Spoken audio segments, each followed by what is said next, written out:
The slap echoed through the airport terminal like thunder. Natalie Cross, CEO of a billion-dollar empire, crumpled to the marble floor, blood trickling from her split lip. "Please don't hit me, I'm already hurt," she whispered, her designer suit torn, her dignity shattered. That's when Mark Davis stepped forward, a single dad in worn jeans who would change everything.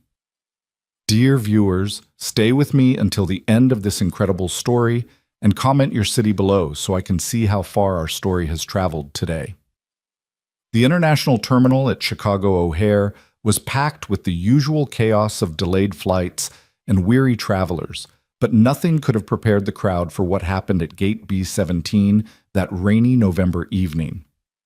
Natalie Cross had built her reputation as the youngest female CEO in the pharmaceutical industry, a woman who could negotiate billion-dollar deals before breakfast and fire executives without blinking. But now she was on her knees, her Hermes blazer ripped at the shoulder, her usually perfect auburn hair tangled and wild. "You think you can just walk away from this deal?" Richard Blackwood's voice boomed across the terminal. The man standing over her was supposed to be her business partner, the one person her late father had trusted to guide the company forward. Instead, he'd become her tormentor, the architect of a scheme that would have sold her life along with her shares. "You signed the preliminary agreements, Natalie. You can't back out now." His hand rose again, and Natalie instinctively raised her arms to protect her face. The bruise on her cheekbone was already purple from their confrontation in the parking garage an hour earlier. She'd tried to escape, to catch a flight anywhere, but Richard had followed her, determined to force her compliance. "Please," she gasped, tasting copper in her mouth. "Richard, people are watching. Let them watch." He grabbed her wrist, yanking her to her feet with such force that she stumbled in her Louboutin heels. "Maybe public humiliation will teach you what happens when you cross me." The crowd had formed a semicircle around them, phones raised, recording every second of her degradation. Not one person stepped forward. They all knew who she was. Her face had been on Forbes, on CNN, on every business magazine cover. The ice queen of pharmaceuticals, they called her. The woman who'd refused to lower drug prices even when Congress demanded it. The CEO who'd laid off thousands without a second thought. Maybe they thought she deserved this. Richard's grip tightened on her wrist until she cried out. "You're going to call your board right now," he hissed, his breath hot against her ear. "You're going to tell them you accept the marriage arrangement with the Sakamoto heir. You're going to smile at the wedding, sign over your controlling shares as agreed, and disappear to whatever corner of the world they ship you to. Understood?" "I won't," Natalie started, but his free hand struck her again, this time catching her ribs. She doubled over, gasping, "Daddy, why is that man hurting that lady?" The small voice cut through the noise like a blade. A little girl, no more than 6, stood 10 feet away, her hand clasped in her father's. She wore a pink unicorn backpack and light-up sneakers, her dark pigtails bouncing as she tried to pull her father forward. "Lily, stay back," the man said quietly, but his eyes never left Richard. Mark Davis didn't look like a hero. His carpenter's hands were rough, his flannel shirt had seen better days, and his work boots were scuffed from years of construction sites. He was returning from his mother's funeral in Denver, exhausted and emotionally drained, with only his daughter and a duffel bag of memories. The last thing he needed was trouble. But Lily's question hung in the air, and Mark saw what the crowd refused to see. Not a CEO, not a billionaire, but a woman in pain, afraid, alone. "Sir," Mark said, his voice carrying the quiet authority of someone who'd commanded troops in Afghanistan, though Richard couldn't know that. "Let her go." Richard turned, still gripping Natalie's wrist. "This is a private matter. Move along." "Doesn't look private to me." Mark took a step forward, gently moving Lily behind him. "Looks like assault." "Do you know who I am?" Richard's face flushed red. "I could buy and sell you 1,000 times over, whoever you are. This woman is my business partner, and we're having a disagreement. It's none of your concern." "Maybe not," Mark agreed, taking another step forward. His movements were calm, measured, like a man who'd learned that true strength never needed to announce itself. "But you're going to let her go anyway." Richard laughed, a harsh sound that made several onlookers step back. "Or what? You'll call security? They work for people like us, not people like you." Mark's expression didn't change. No, I won't call anyone. He moved closer, close enough now that Richard could see the quiet determination in his green eyes, the set of his jaw that suggested he'd face down far worse than an angry executive. You're going to let her go because it's the right thing to do, and because your hand is shaking. Richard glanced down, startled to realize Mark was right. His hand was trembling where it gripped Natalie's wrist. You're scared, Mark continued, his voice almost gentle. Maybe of losing control, maybe of what happens if this deal falls through. But whatever it is, hurting her won't fix it. You don't understand anything, Richard snarled. This woman cost me everything. She was supposed to... I don't need to understand. Mark was close enough now to reach them. I just need you to let her go. For a long moment, the terminal seemed to hold its breath. Then Richard shoved Natalie forward with such force that she stumbled. Mark caught her before she hit the ground, steadying her with surprising gentleness. This isn't over, Natalie, Richard spat. You can't run from this. The board meets tomorrow, and if you're not there, if you don't agree to the terms, I'll destroy everything your father built. Everything. He stormed off, leaving Natalie trembling in Mark's arms. The crowd began to disperse, their phones lowered, the show over. Several people muttered about corporate drama and rich people problems as they walked away. Ma'am, Mark's voice was soft. Are you okay? Natalie tried to stand on her own, but her legs wouldn't cooperate. The adrenaline was fading, leaving only pain and exhaustion. I need to. Daddy, she's hurt, Lily said, peering around her father's leg. She needs a Band-Aid. I have some in my backpack. They have unicorns on them. Despite everything, Natalie found herself almost smiling at the child's earnest concern. When was the last time anyone had offered her something so simple, so kind, without wanting anything in return? Thank you, she whispered to Mark. You didn't have to. Yeah, I did. He glanced around the terminal.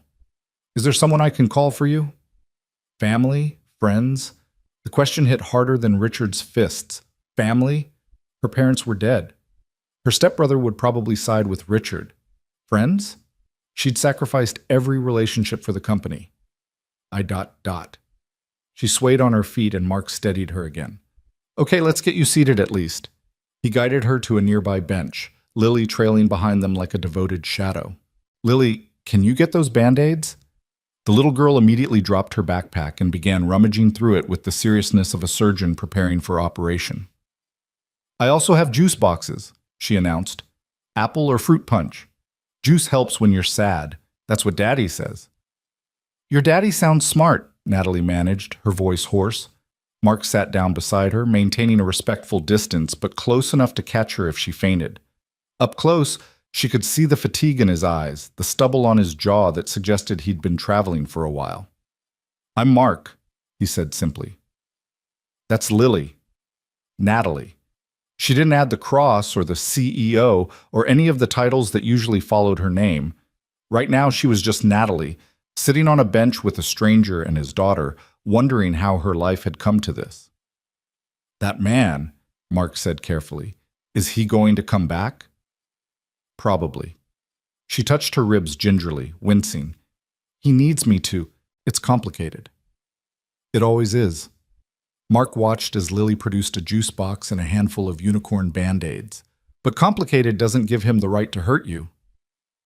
You don't understand. I've done things, made decisions. Natalie's voice broke. Maybe I deserve... No. The single word was firm, final. Nobody deserves that. I don't care what you've done. Lily approached with her supplies, her little face scrunched in concentration. Where does it hurt most? She asked Natalie. Everywhere, Natalie admitted, then caught herself. I mean, I know what everywhere hurts feels like, Lily said solemnly. When Mommy went to heaven, everything hurt for a long time. But Daddy said that's okay because it means we loved really big. Mark's jaw tightened almost imperceptibly. Lily? It's okay, Daddy. The lady needs to know. Lily carefully placed a unicorn Band-Aid on Natalie's hand where the skin had scraped against the floor. See? Unicorns make everything better. That's just science. Despite everything, the pain, the humiliation, the fear of what tomorrow would bring, Natalie found herself laughing. It was a broken sound, half sob, but it was real. "You know what?" Mark said suddenly. "Our flight's been delayed another 2 hours. There's a decent restaurant in Terminal C. Nothing fancy, but they make good soup. When's the last time you ate?" Natalie tried to remember. Yesterday? The day before? She'd been running on coffee and anxiety for so long she'd forgotten what hunger felt like. "I couldn't impose." "You're not imposing. We're offering." Mark stood, extending his hand. "Besides, Lily's been begging for mac and cheese all day, and I never could say no to mac and cheese." "It's the best mac and cheese," Lily added seriously. "They put breadcrumbs on top." Fancy breadcrumbs. Natalie looked at the offered hand, calloused, steady, attached to a man who'd stood up for her when no one else would. Then she looked at Lily, still clutching her unicorn band-aids like precious treasure, ready to heal the whole world one scrape at a time. Her phone buzzed. 12 missed calls from board members. 20 texts from Richard. 3 voicemails from her stepbrother, probably threatening her with legal action if she didn't show up tomorrow. She turned the phone off. "Okay," she said, taking Mark's hand and letting him pull her to her feet. "Mac and cheese sounds good." They made an odd trio walking through the terminal. A construction worker in flannel, a battered CEO in designer clothes, and a 6-year-old in light-up shoes leading the way. People stared, some recognizing Natalie from the earlier scene, but Mark's presence seemed to create a buffer around them, a zone of protection that no one dared breach. The restaurant was nothing special, just another airport chain with overpriced food and harsh lighting. But when they sat down and Lily immediately began coloring on her placemat with crayons she'd produced from her seemingly bottomless backpack, something in Natalie's chest loosened. "So," Mark said, after they'd ordered, mac and cheese for Lily, soup for Natalie, a burger for himself. "You running to something or from something?" "Both." "Neither." Natalie wrapped her hands around her water glass, seeking its coolness. "I was supposed to fly to Tokyo. There's a merger, a marriage arrangement. My father set it up before he died. If I don't go through with it, I lose everything." "And if you do go through with it?" "I lose myself." The words came out before she could stop them. Mark nodded as if this made perfect sense. "Yeah, that's a tough one. You're not going to tell me what to do? Give me advice? Lady, I'm a single dad who works construction. I'm not qualified to give advice to anyone." He smiled slightly. "But I know what it's like to have everything you thought mattered disappear. Sometimes it's the best thing that can happen." "Daddy was in the army," Lily announced, not looking up from her coloring. "He was a hero, but he doesn't like to talk about it. Now he builds houses for families that don't have any. He's still a hero, just a different kind." "Lily, we talked about this." "It's true," Lily protested. "Mrs. Rodriguez said so, and Mr. Kim, and that man at the grocery store who cried when you fixed his roof for free." Mark's ears reddened. People exaggerate. But Natalie was studying him with new eyes, the quiet confidence, the way he'd assessed Richard's weakness, the protective instinct that had sent him forward when everyone else stepped back. "You were military?" "Army. Did my time. Now I do this." He gestured vaguely. "It's simpler." Their food arrived, and Lily dove into her mac and cheese with enthusiasm. Natalie took a spoonful of soup and nearly moaned. When had simple chicken noodle tasted so good? "Can I ask you something?" she said to Mark. "Shoot." "Why did you help me?" "Really?" Mark considered this, taking a bite of his burger. "Lily asked why that man was hurting you. What was I supposed to tell her? That sometimes people hurt each other and we just watch? That money or power makes it okay? She's going to grow up in this world. I want her to know that someone will always stand up, even when it's inconvenient, even when it's not their problem." "But you didn't know anything about me." "I could be... I'm not a good person, Mark. The things I've done for my company. Are you hurting anyone right now?" "What?" "Right now, in this moment, are you hurting anyone?" "No, but..." "Then right now, you're good enough for mac and cheese." He smiled slightly. "Tomorrow, you can go back to being whoever you think you are. Tonight, you're just someone who needed help." Lily looked up from her placemat, which now featured an elaborate unicorn kingdom. "Daddy says everyone gets a fresh start every day. like how the sun comes up new. You can be anybody when the sun comes up. Smart daddy, Natalie said softly. The smartest, Lily agreed. He can fix anything. Houses, cars, toys. Maybe he can fix your sad too. Lily, that's not, Mark started. I'm trying, Lily said to Natalie, ignoring her father. It just takes time. Daddy was really sad when Mommy went to heaven, but I drew him pictures every day, and we planted flowers, and we talked to Mommy at night before bed. Now, he's still sad sometimes, but it's a softer sad, like a bruise that's healing. Natalie's eyes burned with unexpected tears. This child, this innocent soul who'd lost her mother, was trying to comfort a stranger. When had anyone last shown her such pure kindness? What happened? She asked Mark quietly. If you don't mind. Cancer, he said simply. 3 years ago. Lily was 3. Old enough to remember, young enough to adapt. Kids are resilient like that. I'm sorry. Me too, but Sarah, my wife, she wouldn't want us stuck in the sorry. She was all about moving forward, finding the next good thing. He watched Lily return to her coloring. Some days are harder than others. And you never remarried? Found someone else? Mark shrugged. Been focused on Lily. Being enough for her. Work keeps me busy, and she's got activities, soccer, art class, a piano teacher who claims she has natural talent, but I think just likes my check clearing every month. Daddy, Lily protested, Mrs. Chen says I have promise.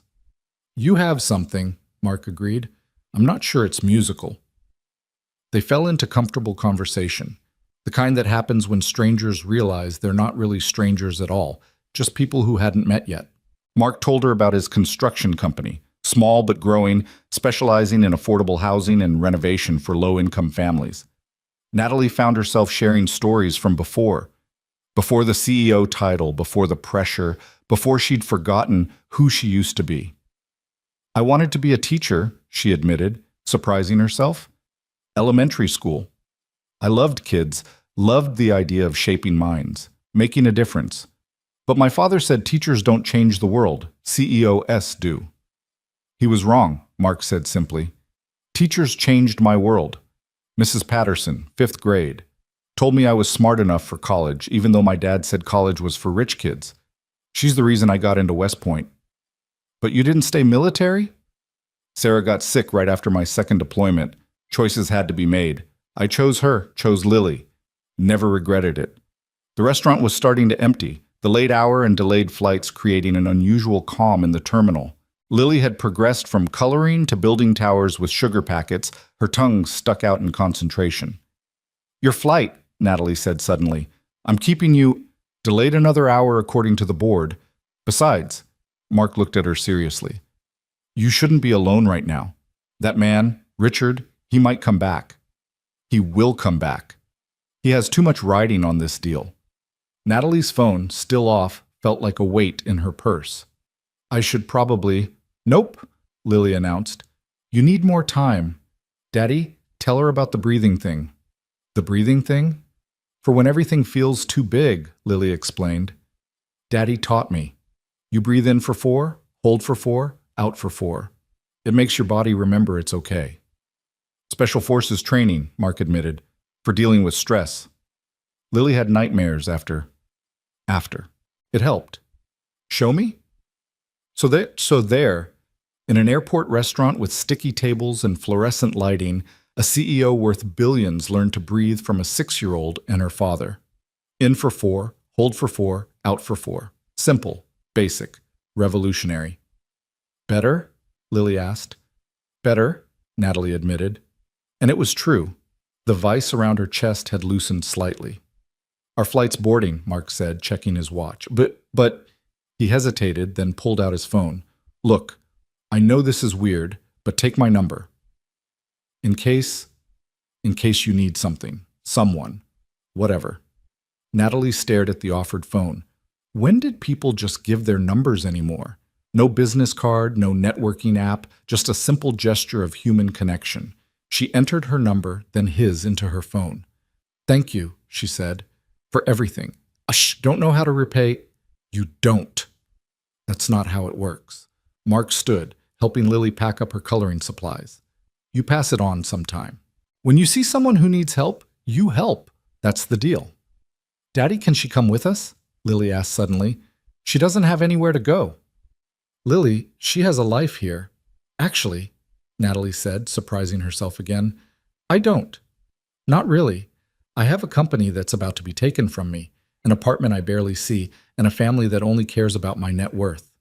She stood as well, her decision suddenly crystal clear. I don't suppose you know any good hotels near where you live. I think I need to not be here for a while. Mark and Lily exchanged looks. Well, Mark said slowly, Chicago's got plenty of hotels. But it's late, you're hurt, and… He paused, seeming to wrestle with something. We have a spare room. It's nothing fancy, just a converted office, but it's clean and safe. You could stay tonight, figure out your next move when the sun's up and everything doesn't feel so overwhelming. I couldn't… Yes, Lily interrupted. Please say yes. I'll show you my room and my drawings and my fish. His name is Mr. Bubbles, but he doesn't blow bubbles, which I think is false advertising. Natalie looked at these two strangers who'd shown her more kindness in 2 hours than anyone had in years. The smart thing would be to say no, to check into a hotel, to face tomorrow's board meeting and salvage what she could of her empire. But when had the smart thing ever made her happy? Okay, she said. If you're sure, we're sure, Lily said firmly. Daddy, tell her we're sure. We're sure, Mark echoed, and his smile was warm, genuine. Come on, let's go home. They walked to their gate together, Lily between them, chattering about everything and nothing. Other passengers glanced at them curiously. The well-dressed woman with the bruised face, the working man with gentle eyes, the child who seemed to think she'd just won the lottery by gaining a new friend. As they boarded the plane to Chicago, Natalie's phone buzzed one more time in her purse. She pulled it out, saw Richard's name, and without hesitation turned it completely off. Window or aisle? Mark asked, checking their boarding passes. I… Natalie realized she hadn't flown commercial in 5 years. The company jet was always waiting. I don't know. Window, Lily decided. You need to see the clouds. Daddy says Mommy lives in the clouds now, so they must be pretty special. As Natalie settled into the middle seat, Lily at the window and Mark on the aisle, she felt something she hadn't experienced in years. Protected. Safe. Part of something, even if that something was temporary and made no sense. The plane lifted off into the night sky, leaving behind the terminal where Natalie Cross, the CEO, had fallen to her knees. But the woman sitting between Mark and Lily, watching the lights of the city fade below, wasn't really that CEO anymore.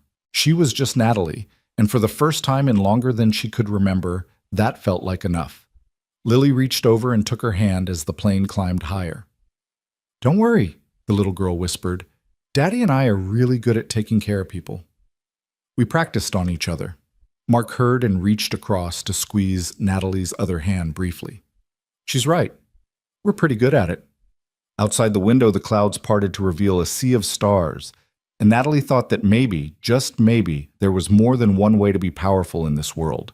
Maybe real power wasn't in boardrooms or bank accounts, but in the choice to help, to stand up, to offer mac and cheese to someone who needed it. Her empire might crumble tomorrow. Richard might destroy everything her father built. But tonight she was flying toward something new, something unnamed and uncertain, but absolutely real. Thank you, she whispered to both of them. For what? Lily asked. For reminding me who I could be. The little girl smiled and squeezed her hand tighter. Oh, that's easy. You could be anybody. Daddy says so. The sun comes up new every day. As the plane carried them through the darkness toward a city where no one knew she was coming, where no board meeting awaited, where a spare room in a modest home offered more promise than any corporate merger, Natalie Cross closed her eyes and did the breathing thing. In for 4, hold for 4, out for 4. And for the first time in years, she could breathe. The rain started just as they landed in Chicago, a steady drumming against the aircraft windows that made Lily press her nose to the glass in fascination. The clouds followed us down, she announced with the certainty only a 6-year-old could possess. Natalie watched the child's wonder and felt something crack inside her chest, some wall she'd built so carefully over the years beginning to crumble. Mark gathered their things with practiced efficiency, helping Lily with her unicorn backpack while keeping a protective eye on Natalie. She moved stiffly, her ribs protesting every breath, but she refused to show weakness. Old habits died hard, even when your world was collapsing. "My truck's in long-term parking," Mark said as they made their way through O'Hare's familiar corridors. "It's nothing fancy, but it runs." Nothing fancy turned out to be a Ford F-150 with car seats in the back and coffee cups in every holder. The dashboard was cluttered with parking receipts, Lily's artwork, and a small framed photo of a woman with Lily's same dark eyes and Mark's smile. Sarah, Natalie realized, still riding with them, even 3 years later. "Sorry about the mess," Mark said, clearing fast food napkins from the passenger seat. "We drove straight to the airport from Denver. My mom's funeral was—" He paused. "Complicated." "I'm sorry," Natalie said, settling into the worn leather seat. "I didn't realize you were dealing with a loss, too." "Daddy's mom was mean," Lily piped up from her car seat. "She said I reminded her of Mommy, and that made her sad, which doesn't make sense because Mommy should make people happy, not sad." "Lily, we talked about this. It's true. She said Mommy trapped you with a baby and that's why you left the army. But that's stupid because I wasn't even born when you left the army.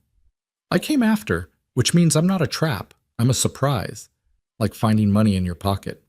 Mark's hands tightened on the steering wheel as he navigated the parking garage. "My mother had opinions about everything. Sarah being Korean was just one of many things she disapproved of." Natalie thought of her own father, his endless disapproval, his constant push for more, better, bigger. "Families are complicated," she said softly. "The best ones are," Mark agreed, pulling onto the rain-slicked highway. "The worst ones are just mean." They drove in comfortable silence for a while, Lily humming something tuneless in the back, the wipers beating a steady rhythm. Natalie watched the city lights blur past, each one representing a life, a story, a world she'd never bothered to notice from her corner office high above the streets.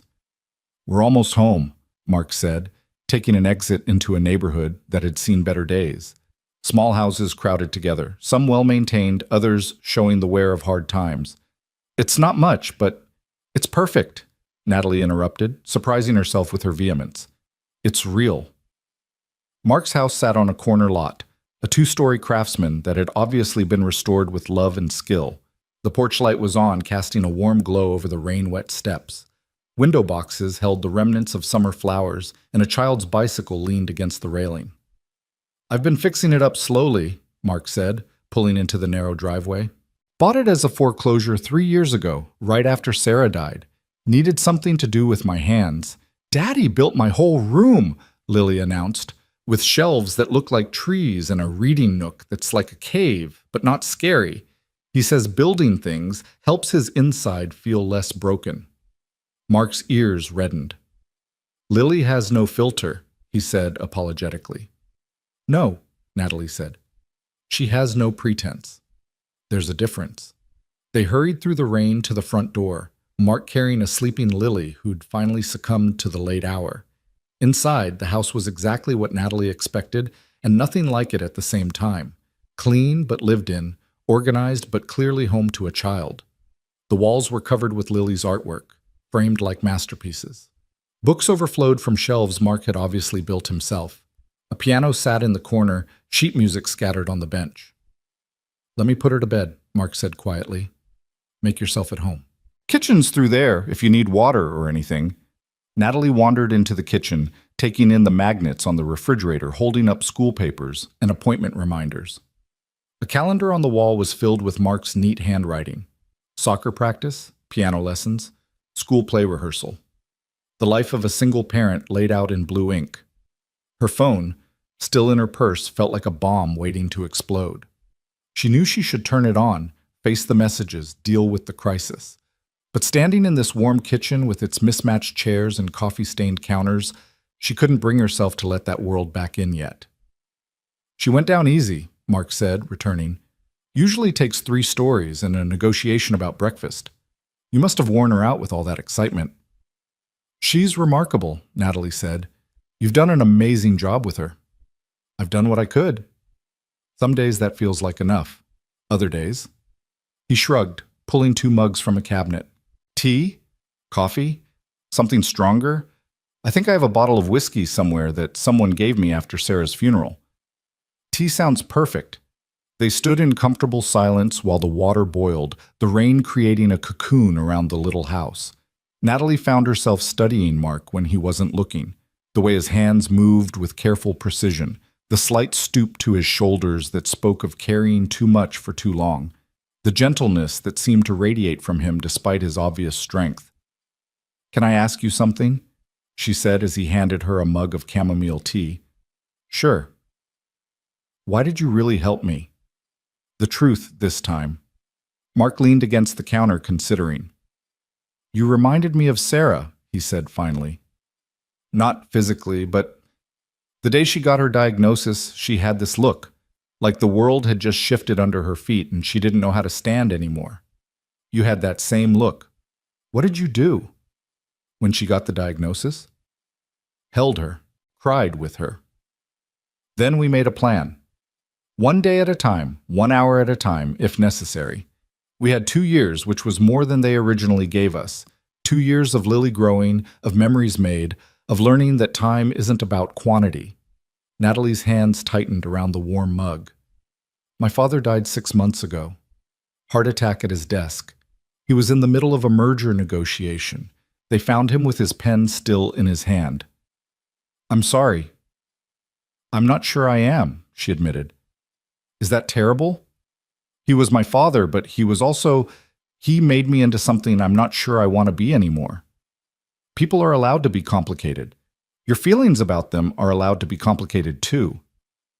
The rain intensified, hammering against the windows. Somewhere in the house, a clock ticked steadily. Natalie realized she couldn't remember the last time she'd been in a space this quiet, this peaceful. "The spare room's upstairs," Mark said. "I can show you." His phone rang, cutting him off.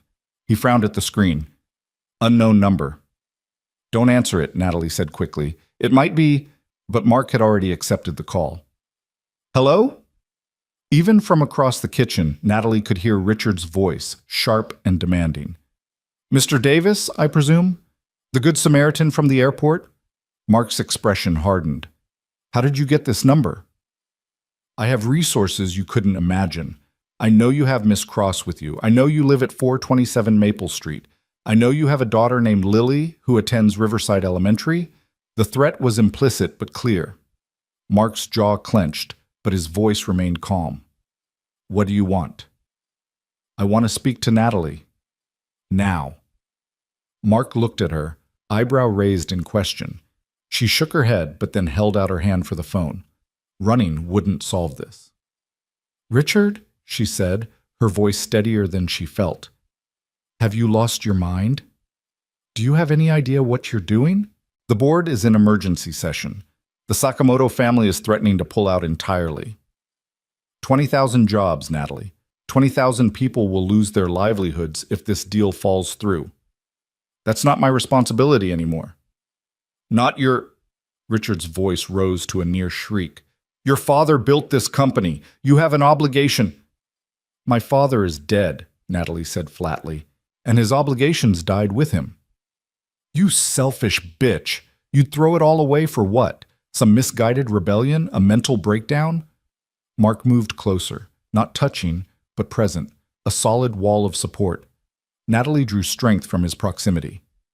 "I'm throwing it away for my life," she said, "for the chance to be something more than a signature on contracts I don't believe in." "You think you can just walk away?" "I have documents with your signature, preliminary agreements. The board can sue you into oblivion." "Then let them." Silence on the other end, then Richard's voice, low and dangerous. "I'm coming to Chicago. We're going to settle this face to face. I won't see you.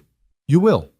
Because if you don't, I'll make sure your new friend loses everything, his construction business, his house, maybe even his precious daughter.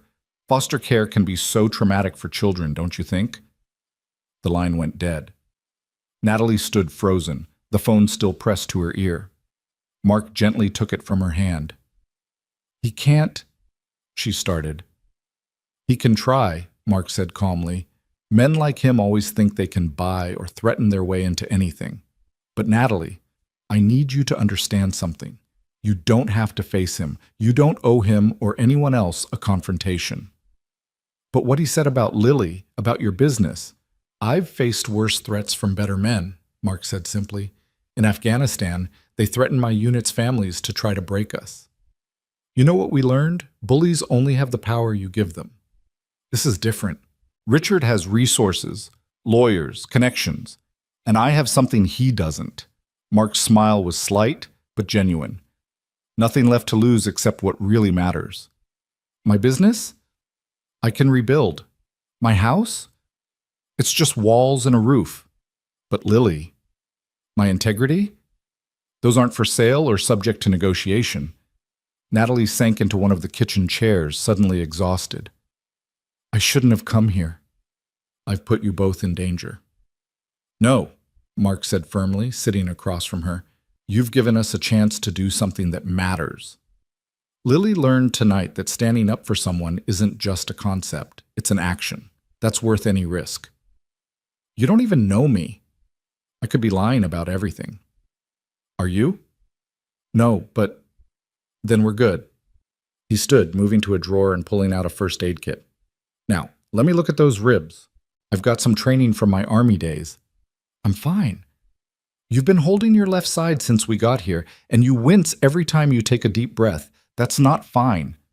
She wanted to protest, to maintain the walls of propriety and distance, but she was so tired. Tired of being strong, tired of being alone, tired of pretending everything was under control when it hadn't been for months. Okay, she whispered.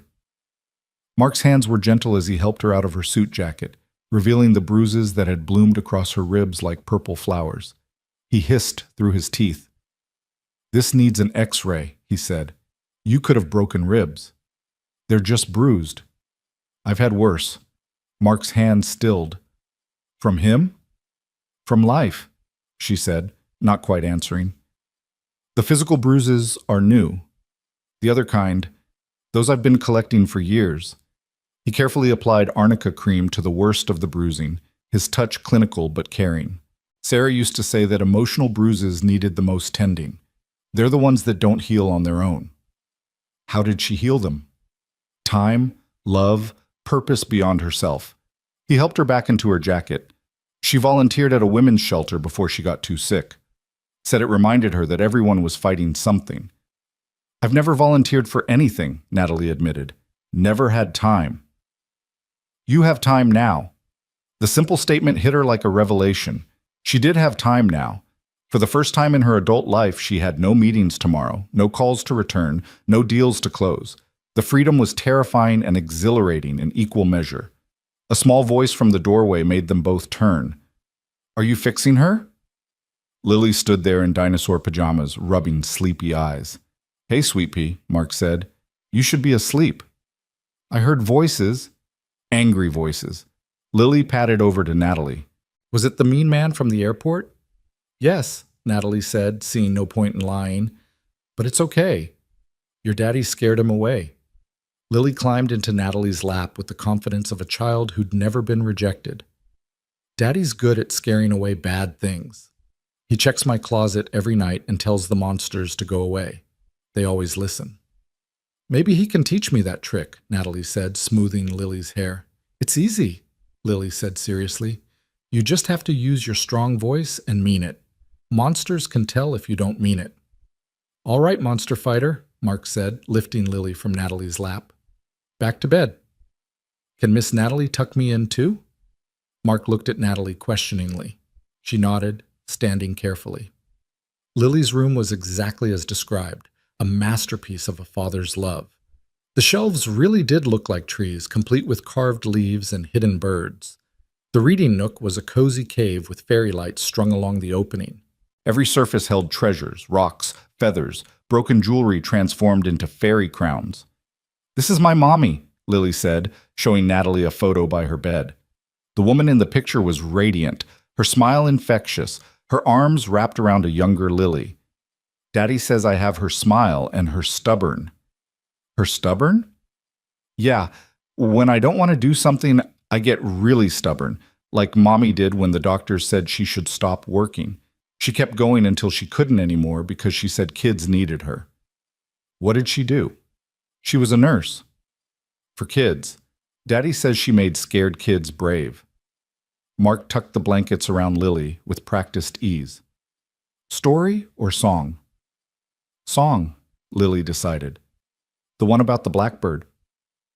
Mark sat on the edge of the bed and began to sing softly, his voice rough but tender. Blackbird singing in the dead of night, take these broken wings and learn to fly.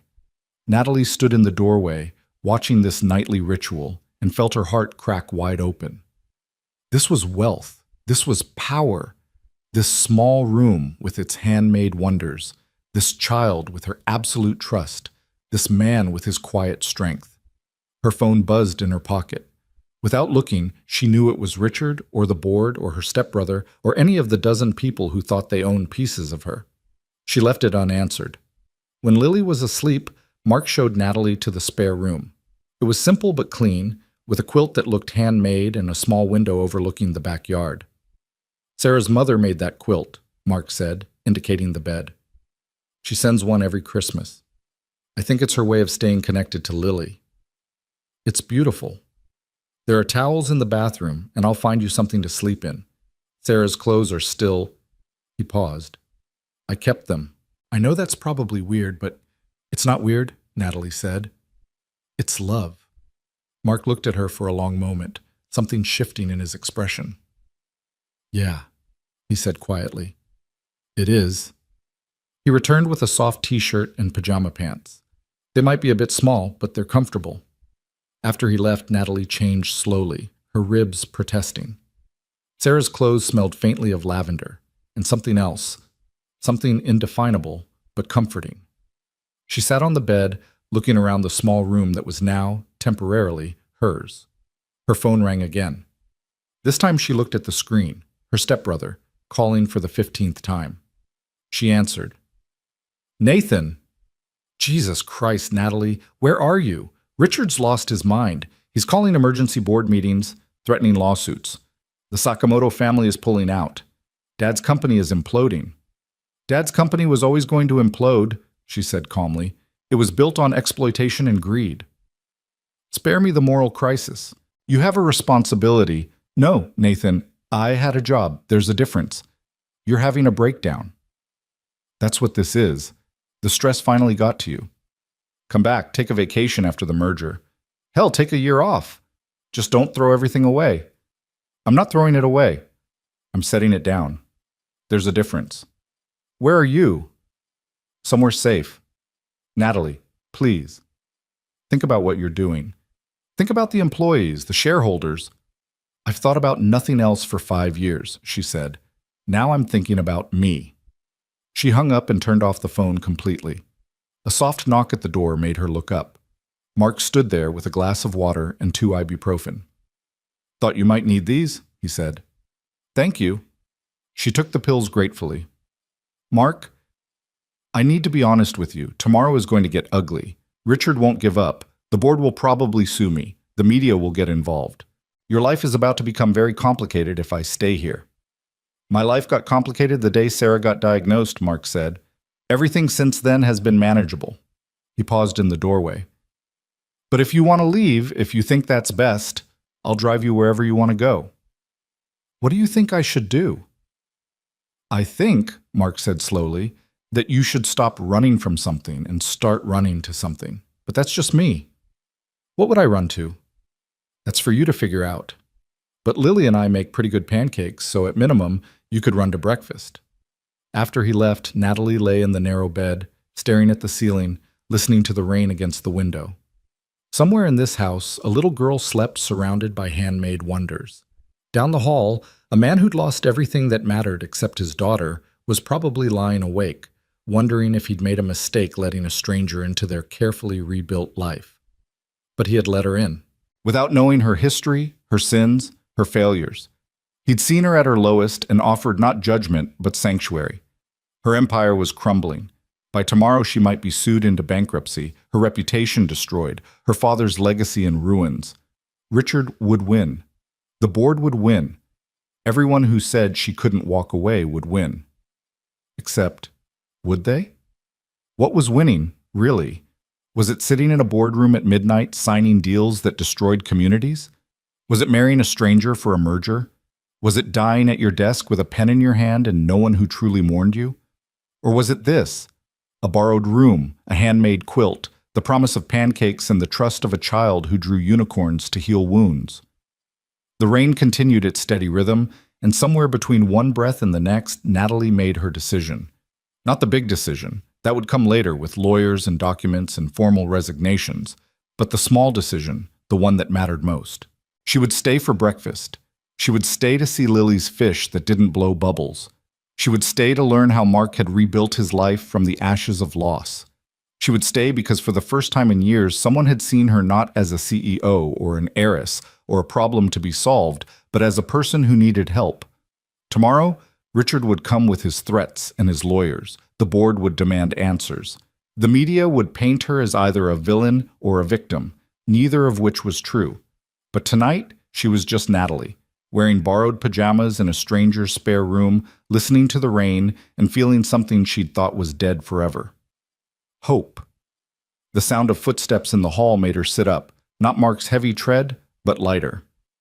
Lily appeared in the doorway, dragging a stuffed elephant behind her. "I can't sleep," she announced. "Mr. Elephant says you're sad and need company." "Mr. Elephant is very wise," Natalie said, shifting over to make room. Lily climbed into bed beside her, arranging herself and the elephant with great ceremony. "Daddy says it's okay to be sad. It means you're human. Robots don't get sad." "I felt like a robot for a long time," Natalie admitted. "But not anymore?" "No, not anymore." "Good.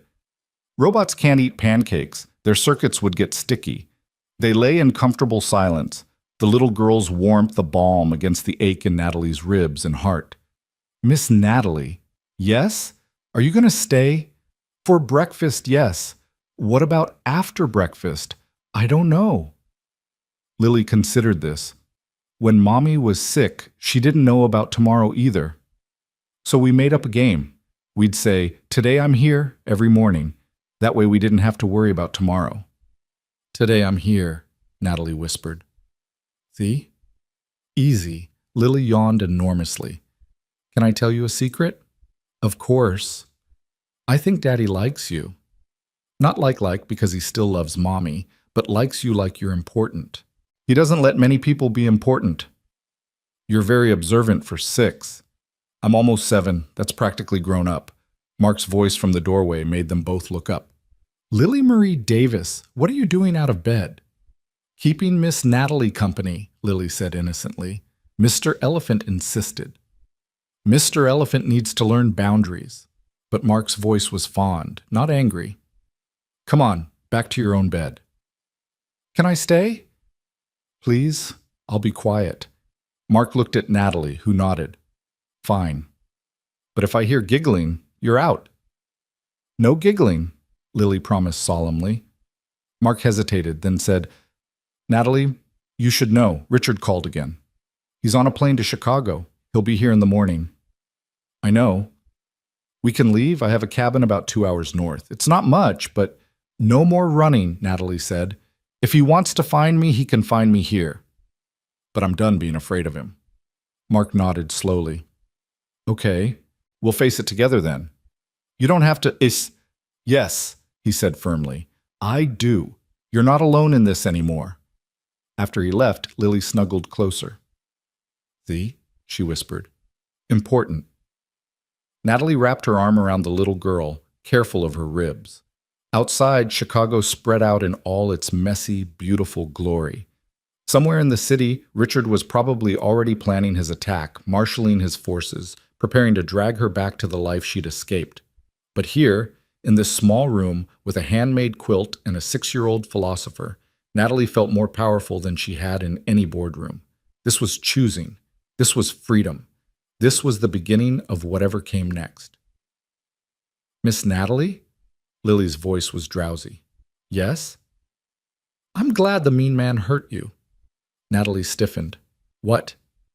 Not glad he hurt you, but glad it made you come with us. Sometimes bad things lead to good things. Mommy said so. Your mommy was very wise. The wisest. Except about vegetables. She thought Brussels sprouts were food, which is obviously wrong. Natalie found herself laughing, actually laughing, for the first time in months. It hurt her ribs, but healed something else.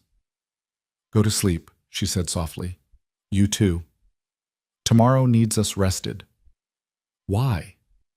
Because tomorrow we make pancakes. Pancakes require energy. As Lily's breathing deepened into sleep, Natalie stared at the ceiling and thought about choices. Every choice she'd made for the last 5 years had been about preserving her father's legacy, meeting others' expectations, maintaining an image. But Mark had chosen love over career when Sarah got sick. Lily chose joy even after losing her mother. Sarah had chosen to keep working with sick children until she couldn't anymore. All of them had chosen humanity over everything else. The rain had stopped, leaving only the sound of water dripping from the gutters. Somewhere a dog barked. A car passed, its headlights briefly illuminating the room before moving on. The ordinary sounds of an ordinary neighborhood where extraordinary people lived their extraordinary ordinary lives. Her phone, still off, held no power here. Richard's threats felt distant, almost abstract. The board's anger, the merger's collapse, the empire's fall, none of it could touch this moment, this room, this unexpected peace. Today I'm here, she whispered to the darkness. And for today, that was enough. The first light of dawn was just beginning to creep through the window when Natalie woke. Lily was sprawled across the bed like a starfish, Mr. Elephant somehow on the floor. The smell of coffee drifted up from downstairs, along with the sound of quiet movement in the kitchen. Natalie carefully extracted herself from the bed, tucked Lily back in, and padded downstairs. Mark was at the stove, already dressed in jeans and a flannel shirt, making what appeared to be preparations for the promised pancakes. Morning, he said without turning around. Coffee's ready. How did you know it was me? Lily sounds like a herd of elephants on the stairs. You move like someone who's learned to be invisible. She poured herself a cup of coffee, wrapping her hands around its warmth. Old habit. In board meetings, the less notice you draw before you strike, the better. Sounds exhausting. It was. They stood in comfortable silence, watching the sunrise paint the kitchen gold. The ordinary magic of a new day beginning. He'll be here soon, Mark said. Richard? I know. What's your plan? I don't have one, Natalie admitted. For the first time in my life, I don't have a plan. That's not necessarily a bad thing. It's terrifying. The best things usually are.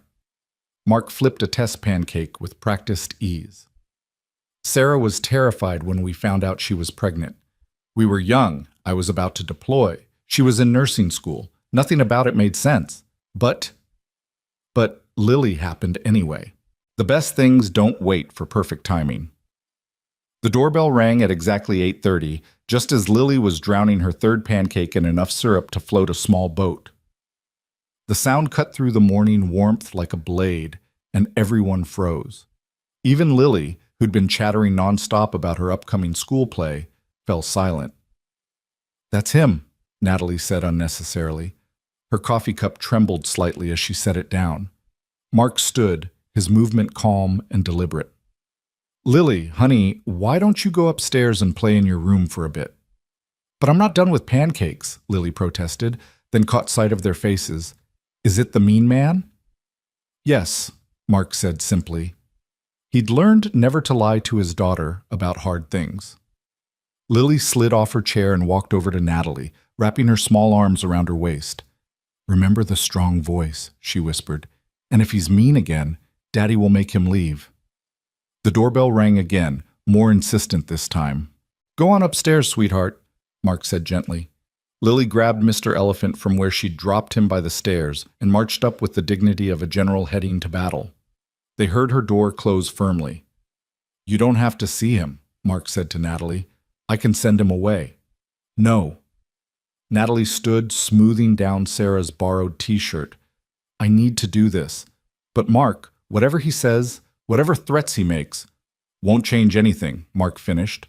I told you, we're in this together. He walked to the door with Natalie following. Through the peephole, she could see Richard standing on the porch in his $1,000 suit, looking grossly out of place in the modest neighborhood. Behind him stood two men who were clearly lawyers, and behind them, a black town car idled at the curb. Mark opened the door but didn't step aside. Mr. Blackwood, Mr. Davis. Richard's voice dripped disdain as he took in Mark's appearance, the simple house, the toys visible in the hallway. I'm here to collect Miss Cross. She's not property to be collected, Mark said evenly. No, but she is the CEO of a major corporation with fiduciary responsibilities she's currently abandoning. Richard's eyes found Natalie over Mark's shoulder. My God, look at you. Hiding in this hovel, playing house with some construction worker. Your father would be disgusted. My father is dead, Natalie said, stepping forward. His opinions died with him. His company didn't. The company you're destroying with this childish tantrum. Let them in, Mark, Natalie said quietly. Let's get this over with. Mark stepped aside reluctantly, and Richard swept in with his lawyers, their expensive shoes loud on the hardwood floors.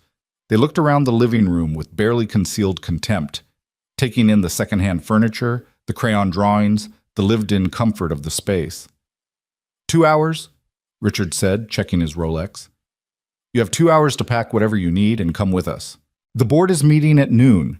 You'll apologize, sign the merger documents, and we'll spin this as exhaustion, a minor breakdown. The Sakamoto family has agreed to overlook this incident if you cooperate fully. No, Natalie said simply. Richard's face flushed. No? You can't just say no. You have contracts, obligations. Actually, one of the lawyers interrupted, pulling out a tablet.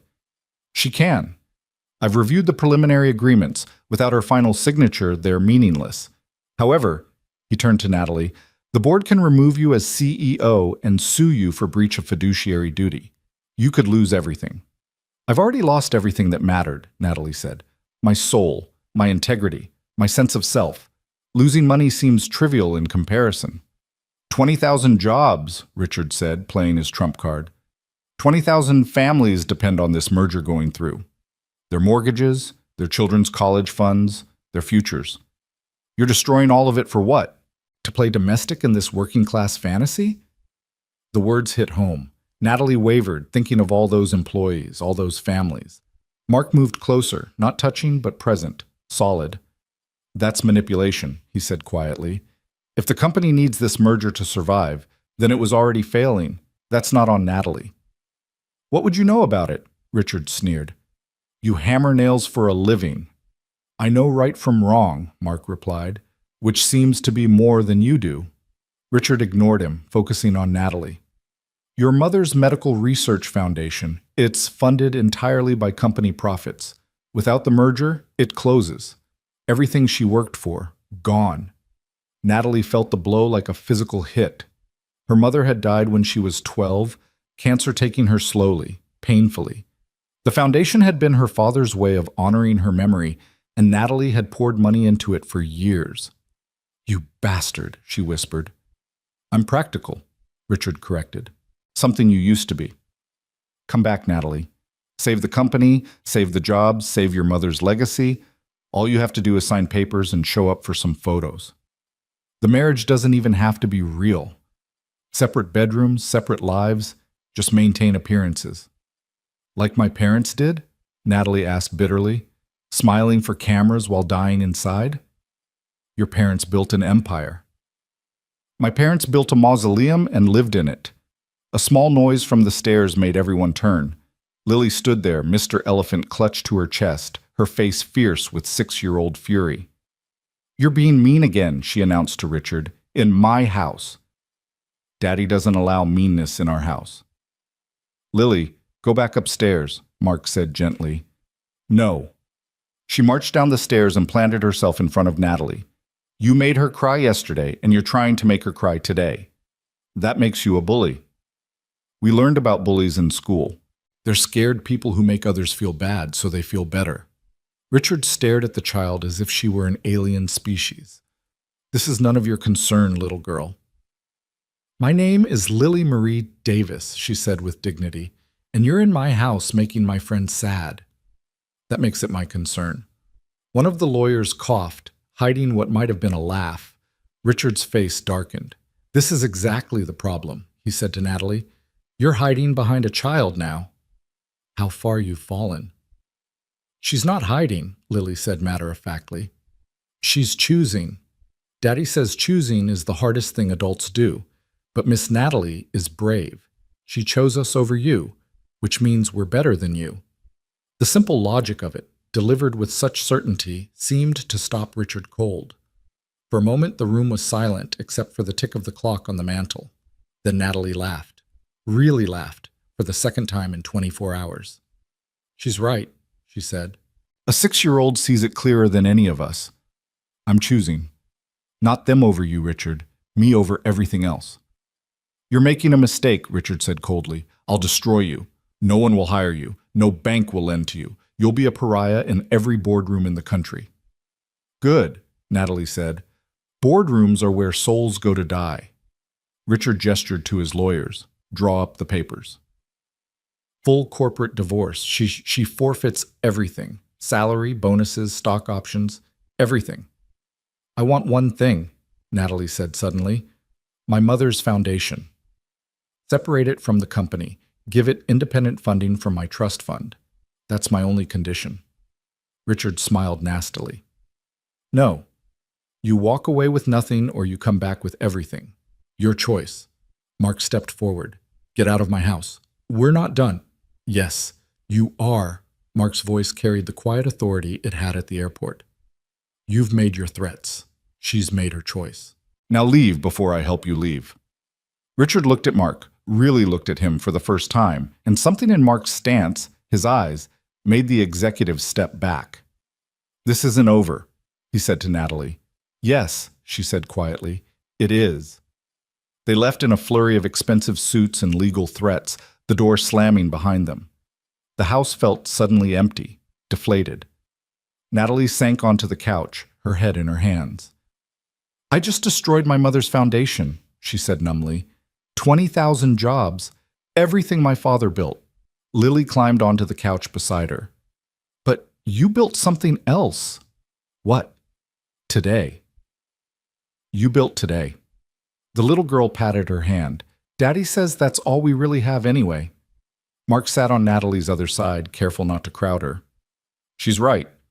You can't save everyone, Natalie. Sometimes you can barely save yourself.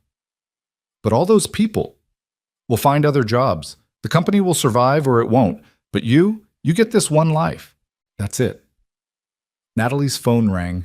She looked at the screen, her stepbrother again. Answer it, Mark said. Might as well deal with everything at once. She put it on speaker. Nathan. Jesus Christ, Natalie. Richard just called. He says you've lost your mind, that you're shacked up with some random guy and his kid. I'm staying with friends. Friends? Since when do you have friends? You have employees and competitors. That's it. The truth of it stung. Maybe that's the problem. The problem is you're having some kind of breakdown. Mom's foundation, Natalie. You're really going to let it die?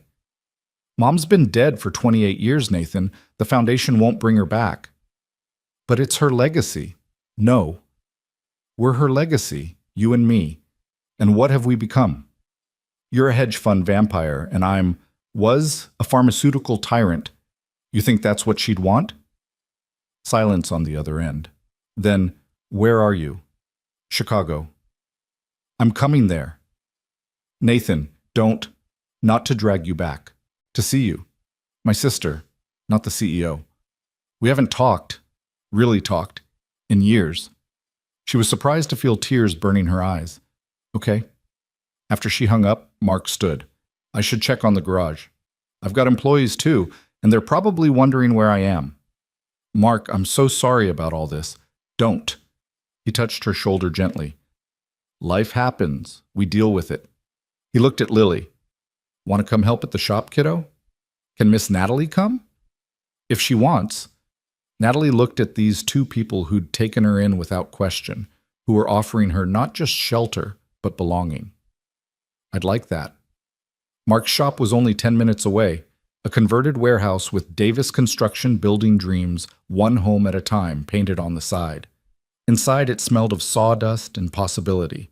3 men were working on what looked like cabinet doors, and they all looked up when Mark entered. "Boss, we thought you'd been abducted by aliens," one called out, a heavy-set black man with kind eyes. "Close," Mark said. "Lily, you remember Mr. Jerome." "Hi, Mr. Jerome." Lily ran over to show him Mr. Elephant. "This is Miss Natalie. She's staying with us because a mean man hurt her, but Daddy scared him away." Jerome looked at Natalie, taking in her bruised face and borrowed clothes, and his expression softened. "Well, any friend of Lily's is welcome here." The other workers introduced themselves. Tom, an older white man with gnarled hands that spoke of decades of craftsmanship, and Miguel, young and eager, clearly learning the trade. They accepted her presence without question, returning to their work with the easy rhythm of people who knew their value wasn't measured in stock prices. "What are you building?" Natalie asked, running her hand over a smooth piece of oak. "Cabinets for the Hendersons," Mark said. "They're retiring, downsizing, but wanted something special for their new place. Tom's been working on the detail work for weeks." Tom looked up with quiet pride. 40 years of marriage deserves good cabinets. Natalie watched them work, the careful precision, the pride in craftsmanship, the easy camaraderie. This was creation, not destruction, building up, not tearing down. "Can I help?" she asked suddenly.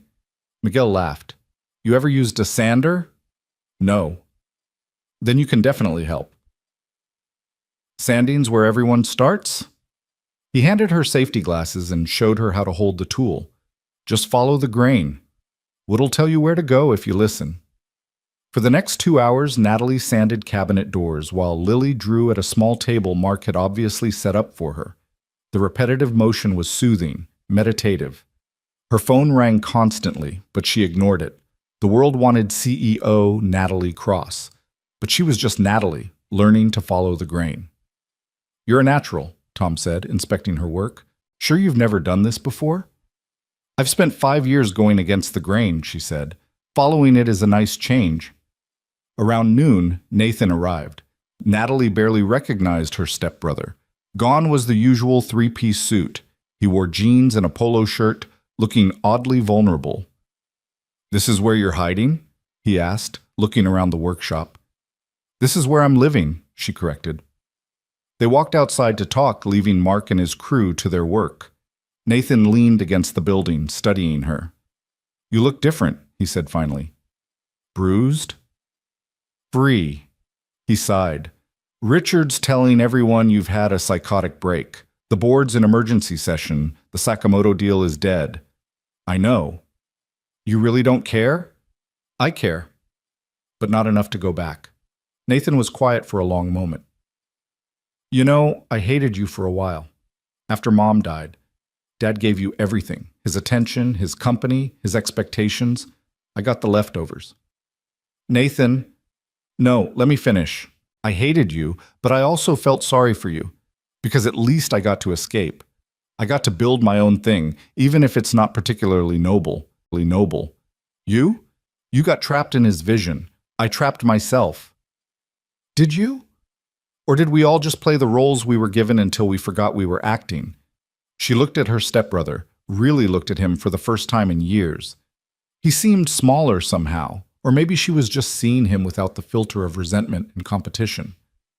"What do I do now?" she asked. "Whatever you want.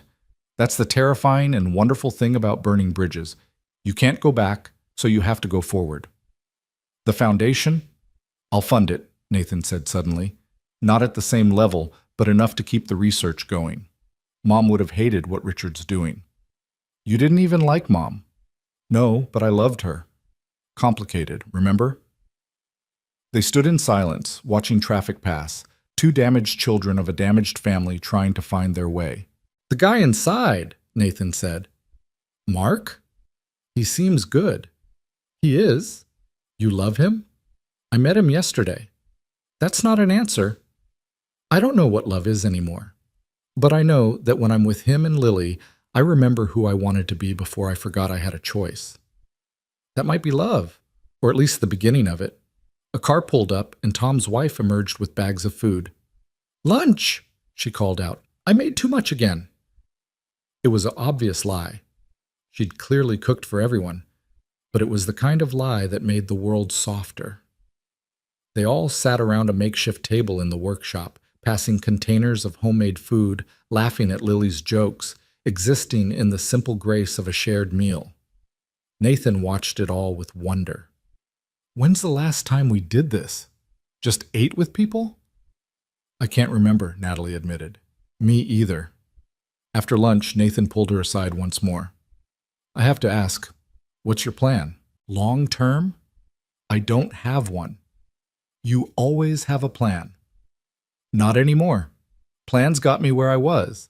Now I'm just trying to be where I am." He hugged her suddenly, awkwardly.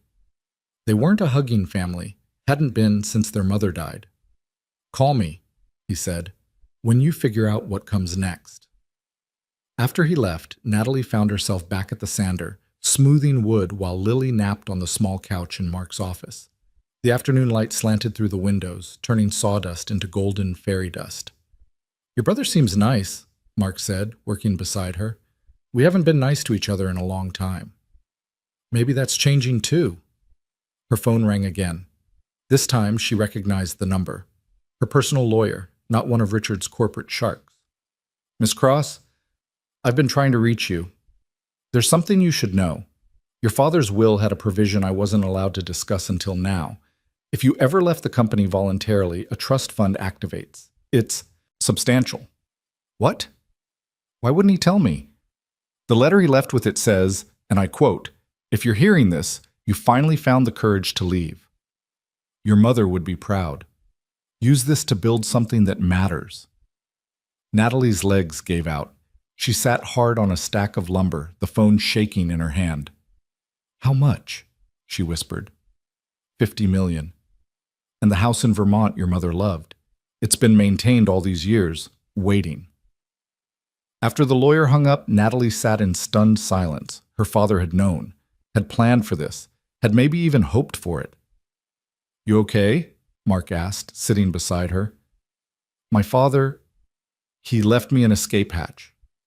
All this time there was a way out, and I didn't know." "Would you have taken it if you'd known?" She thought about it. "No. Not until I was ready, not until yesterday.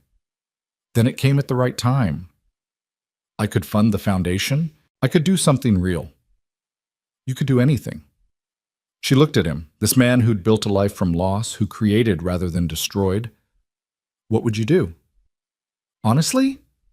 I'd take some time to figure out who you are when you're not running from or to something. Then I'd build from there." Lily appeared in the doorway, rubbing sleepy eyes. "Is it time to go home?" "Home." The word hung in the air, loaded with possibility. "Yeah, kiddo," Mark said. "Let's go home." As they drove back to the little house on Maple Street, Natalie's phone rang one more time. "Richard." "Don't," Mark said. "Whatever he has to say doesn't matter now." But she answered anyway. "Richard, you think you've won?" His voice was slurred, drinking already, and it was barely 4 o'clock. "I'll destroy you. I'll make sure everyone knows what a failure you are." "Richard, I need to tell you something." "What?" "I forgive you." Silence. Then, "I don't want your forgiveness." "I know, but you have it anyway. We're both products of a toxic system. The difference is, I'm choosing to leave it. You still can, too." "You're naive." "Maybe.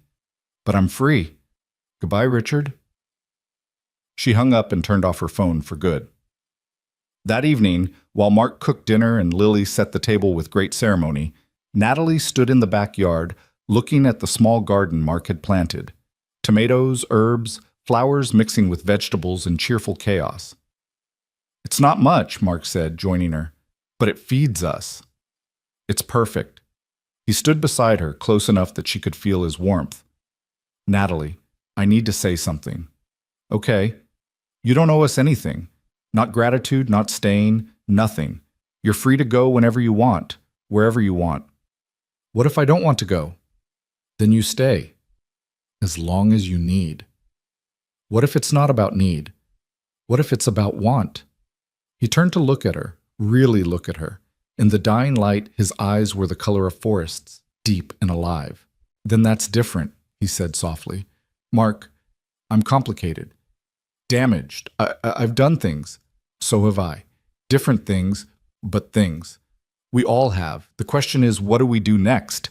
Before she could answer, Lily burst through the door. Dinner's ready. I made a centerpiece. She grabbed their hands, pulling them inside. It's flowers from the garden. Daddy says presentation matters even for regular dinner. The centerpiece was a mason jar filled with dandelions and one spectacular rose from the bush by the fence. It was perfect in its imperfection, beautiful in its simplicity. They ate spaghetti that Lily insisted on twirling dramatically, getting sauce everywhere. They talked about school plays and construction projects and whether dinosaurs had feelings. Normal things, small things, the things life was actually made of. Miss Natalie, Lily said as Mark cleared the dishes, are you going to live with us now? I don't know, sweetheart. Would that be okay with you? More than okay.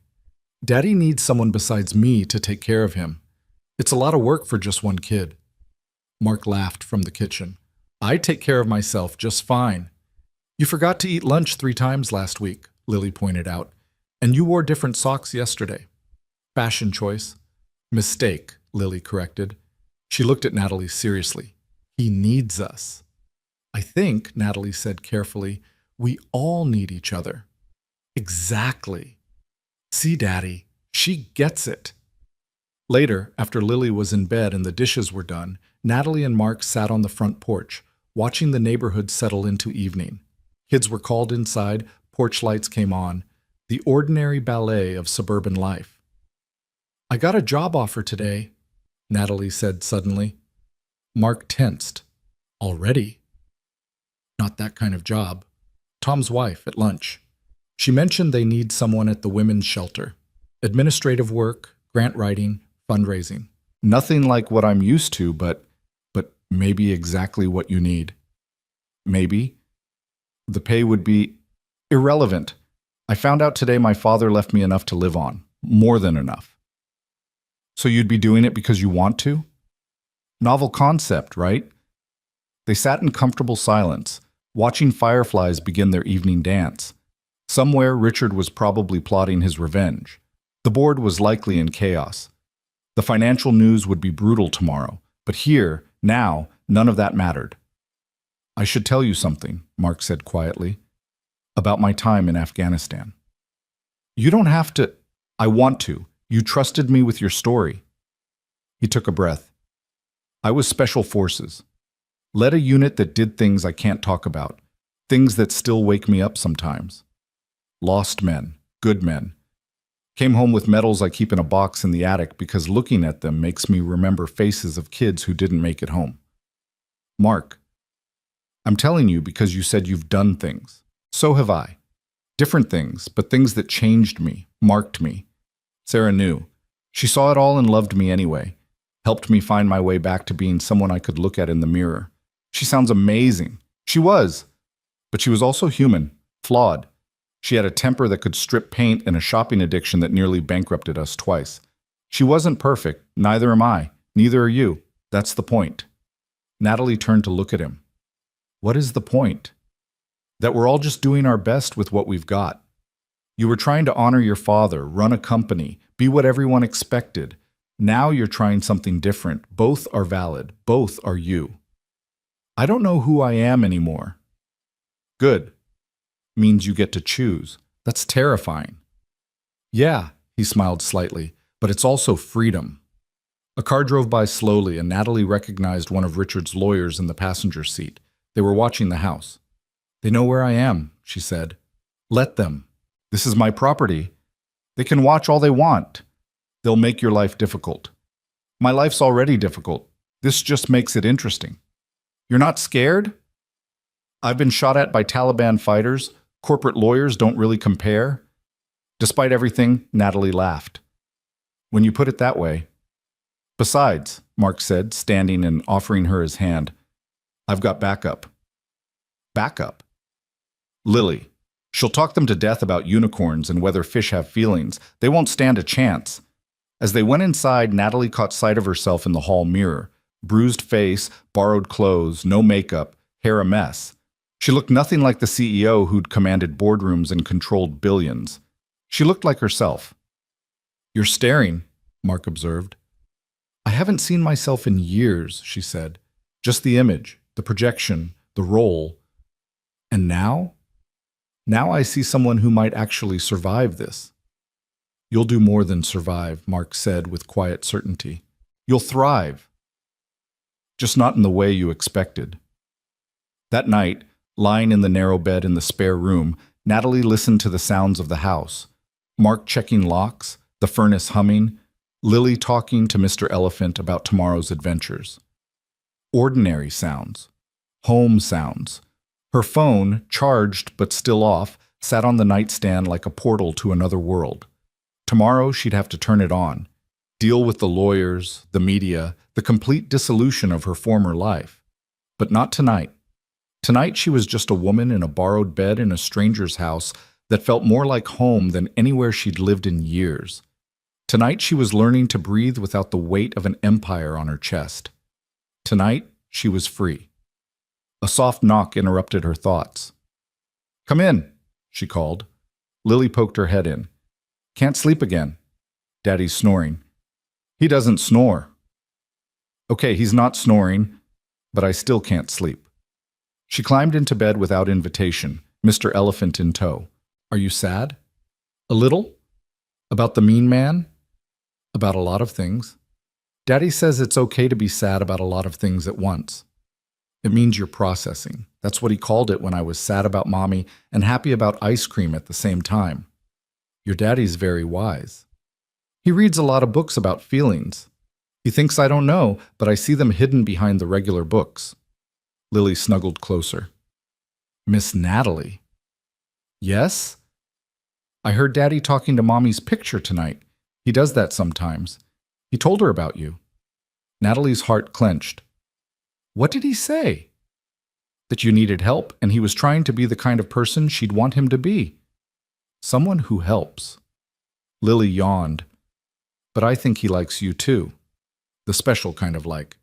"Lily, it's okay if he does. Mommy would want him to have someone to make him laugh again. He used to laugh more. He seems happy. He's good at seeming, but you make him really." Before Natalie could respond, Lily was asleep, her small body radiating warmth and trust. Natalie lay awake, processing as Lily had said. In 48 hours, her entire world had shifted. She'd lost an empire and found a family, lost her identity and found herself. It should feel like disaster. Instead, it felt like coming home. The morning arrived with a commotion that jolted everyone awake. Car doors slamming, voices raised in authority, the unmistakable sound of expensive shoes on the wooden porch. Natalie sat up, her heart racing, Lily still curled beside her like a small, trusting cat. "Police! Open up!" Mark's footsteps thundered down the stairs. Through the window, Natalie could see 2 police cars and Richard's town car. Her stomach dropped. He'd actually done it. He'd called the police. "What's happening?" Lily asked, rubbing her eyes. "Stay here, sweetheart," Natalie said, but Lily was already following her downstairs. Mark had opened the door to 2 officers and Richard, who stood behind them with a triumphant smile. "Officers," Mark said calmly, "what can I help you with?" "We've received a report of kidnapping and elder abuse," the older officer said, looking uncomfortable. Ms. Natalie Cross is allegedly being held here against her will." "That's ridiculous," Natalie said, stepping into view. "I'm here voluntarily." Richard pushed forward. "She's clearly been coerced. Look at her face. She's been beaten. This man assaulted her and is holding her captive. She's not in her right mind." The younger officer studied Natalie's bruised face with concern. "Ma'am, do you need medical attention? Are you safe?" "The bruises are from him," Natalie said, pointing at Richard. "This man, Richard Blackwood, assaulted me at O'Hare Airport 2 days ago. There are witnesses, video footage. Mark Davis protected me and offered me a safe place to stay." "She's lying," Richard said smoothly. "She's having a mental breakdown." I have documentation from her board of directors expressing concern about her mental state. The older officer sighed. Ma'am, I'm going to need to see some identification and ask you some questions privately. Of course. They stepped onto the porch, away from Richard and Mark. The officer's demeanor softened once they were alone. Ms. Cross, I've seen enough domestic situations to recognize when someone's being controlled. Are you really here by choice? Completely. Officer, I'm the CEO, former CEO of Cross Pharmaceuticals. Mr. Blackwood was trying to force me into a business arrangement I refused. He assaulted me at the airport. Mr. Davis intervened and offered me shelter. That's all. And you're free to leave whenever you want. Yes. Do you want to press charges against Mr. Blackwood for the assault? Natalie thought about it. Yes. Yes, I do. The officer nodded. We'll need you to come to the station to file a report. But ma'am, I have to ask, is there any truth to his claim about your mental state? I'm saner than I've been in years, officer. Walking away from a toxic situation isn't insanity. It's self-preservation. When they returned to the doorway, Richard's face had turned an interesting shade of purple. You're going to believe her? She's thrown away billions of dollars. No sane person does that. Money isn't evidence of sanity, Mr. Blackwood, the older officer said dryly. Ms. Cross, would you like to file that assault report now? This is a mistake, Richard hissed. You have no idea who you're dealing with. Neither do you, Mark said quietly. He'd been silent throughout, but now he stepped forward. You come to my home, threaten my family, try to use the police as your personal enforcement. That ends now. Your family? Richard laughed harshly. She's not your family. She's a billionaire slumming it for attention. That's when Lily stepped out from behind Mark, still in her dinosaur pajamas, Mr. Elephant dragging on the ground. She is to our family, Lily announced with 6-year-old certainty. Family isn't about blood or money or any of that stuff. It's about who shows up. Miss Natalie showed up. The younger officer tried to hide a smile.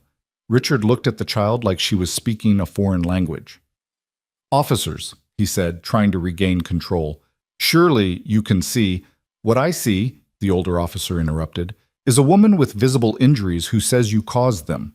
What I see is you making false reports to law enforcement. What I see is harassment. Mr. Blackwood, I suggest you leave now, or you'll be coming to the station too, in handcuffs. Richard's jaw worked furiously. This isn't over. Yes, Natalie said firmly. It is. After Richard left and Natalie had given her statement to the police promising to come to the station later to file formal charges, the house felt oddly quiet. Lily had gone back to bed declaring the whole thing boring grown-up stuff. Mark made coffee while Natalie sat at the kitchen table, her hands shaking slightly. You okay? He asked, setting a mug in front of her. I just declared war on one of the most powerful men in corporate America. No, you declared independence. There's a difference. Her phone, which she'd finally turned on, showed 127 missed calls, 89 text messages, and 42 emails marked urgent. She scrolled through them without reading, then did something she'd never done before. She deleted them all without looking. That felt good, she admitted. Deleting without reading is severely underrated, Mark agreed. I do it with bills sometimes. They always send another one anyway. Despite everything, she laughed. Your approach to financial management is questionable, says the woman who just walked away from billions. Fair point. The morning sun streamed through the kitchen window, illuminating the ordinary beauty of the space. The coffee-stained recipe cards held by magnets, the plant on the windowsill that needed water, the crayon marks on the table that hadn't quite been scrubbed away. I should find somewhere else to stay, Natalie said suddenly. Richard knows where you live now. He'll make your life hell. Let him try. Mark, you don't understand. He has lawyers, connections, influence, and I have friends, neighbors, a community. You'd be surprised how little corporate influence matters when Mrs. Chen from next door is on your side. She makes cookies for the entire police precinct. As if summoned, there was a knock at the door. Mark opened it to find Mrs. Chen herself, a tiny Korean woman in her 70s holding a covered dish. I heard commotion, she said in accented English, pushing past Mark without invitation. Police before breakfast is never good. She spotted Natalie and her eyes narrowed at the bruises. Who did this? It's handled, Mrs. Chen, Mark said. Is it? She set down her dish, kimchi fried rice, from the smell, and took Natalie's face in her weathered hands, examining the bruises with the practiced eye of someone who'd seen too much violence in her lifetime. This is not handled. This is survived. Different thing. Mrs. Chen fled North Korea in the 60s, Mark explained. She doesn't have much patience for bullies. Bullies are same everywhere, Mrs. Chen said. Big voice, small soul. You stay here. Mark is good boy. His Sarah was my friend. She would want him to help you. I don't want to bring trouble. Mrs. Chen waved dismissively. Trouble comes anyway. Better to face with friends than alone. She patted Natalie's cheek gently. You eat. Too skinny. Stress makes the body eat itself. After she left, Mark heated up the fried rice. Fair warning, the entire neighborhood will know about this by noon. Mrs. Chen is better than social media for spreading news. Is that good or bad? Depends. Can you handle every grandmother in a 5-block radius trying to feed you? The day passed in a strange mixture of normalcy and surrealism. Natalie went with Mark to pick up Lily from school, helped with homework about butterflies, made spaghetti for dinner. But her phone rang constantly with calls from reporters who'd somehow gotten her personal number. The assault charges had leaked, and the media was having a field day with the story of the billionaire CEO who'd disappeared. Daddy, there's people with cameras outside, Lily announced, peering through the living room curtains. Mark looked out and cursed under his breath. 3 news vans had parked across the street, and reporters were setting up on the sidewalk. Hey, Lily, want to have a camp out in the basement tonight? He asked with forced cheer. We can make a fort. Why? Because forts are fun. But why tonight specifically? Mark looked at Natalie helplessly. She knelt down to Lily's level. Because there are people outside who want to talk about grown-up things, and we need privacy. It's like when you want to keep a secret. Sometimes you need a special place. Lily considered this. Will there be popcorn in the fort? Absolutely. Then okay. They spent the evening in the basement, which Mark had partially finished as a playroom. Lily directed the fort construction with the seriousness of an architect, using every blanket and pillow in the house. They ate popcorn and told stories and pretended the world above didn't exist. But after Lily fell asleep, curled between them like she'd always belonged there, reality crept back in. This is insane, Natalie whispered. Your life was normal before I showed up. Normal is overrated, Mark whispered back. Besides, my life hasn't been normal since Sarah died. It's been managed, controlled, safe. Maybe too safe. What do you mean? He was quiet for so long she thought he wouldn't answer. Then, after Sarah died, I shut down everything except what Lily needed. No risks, no changes, no chances for anything to hurt us again.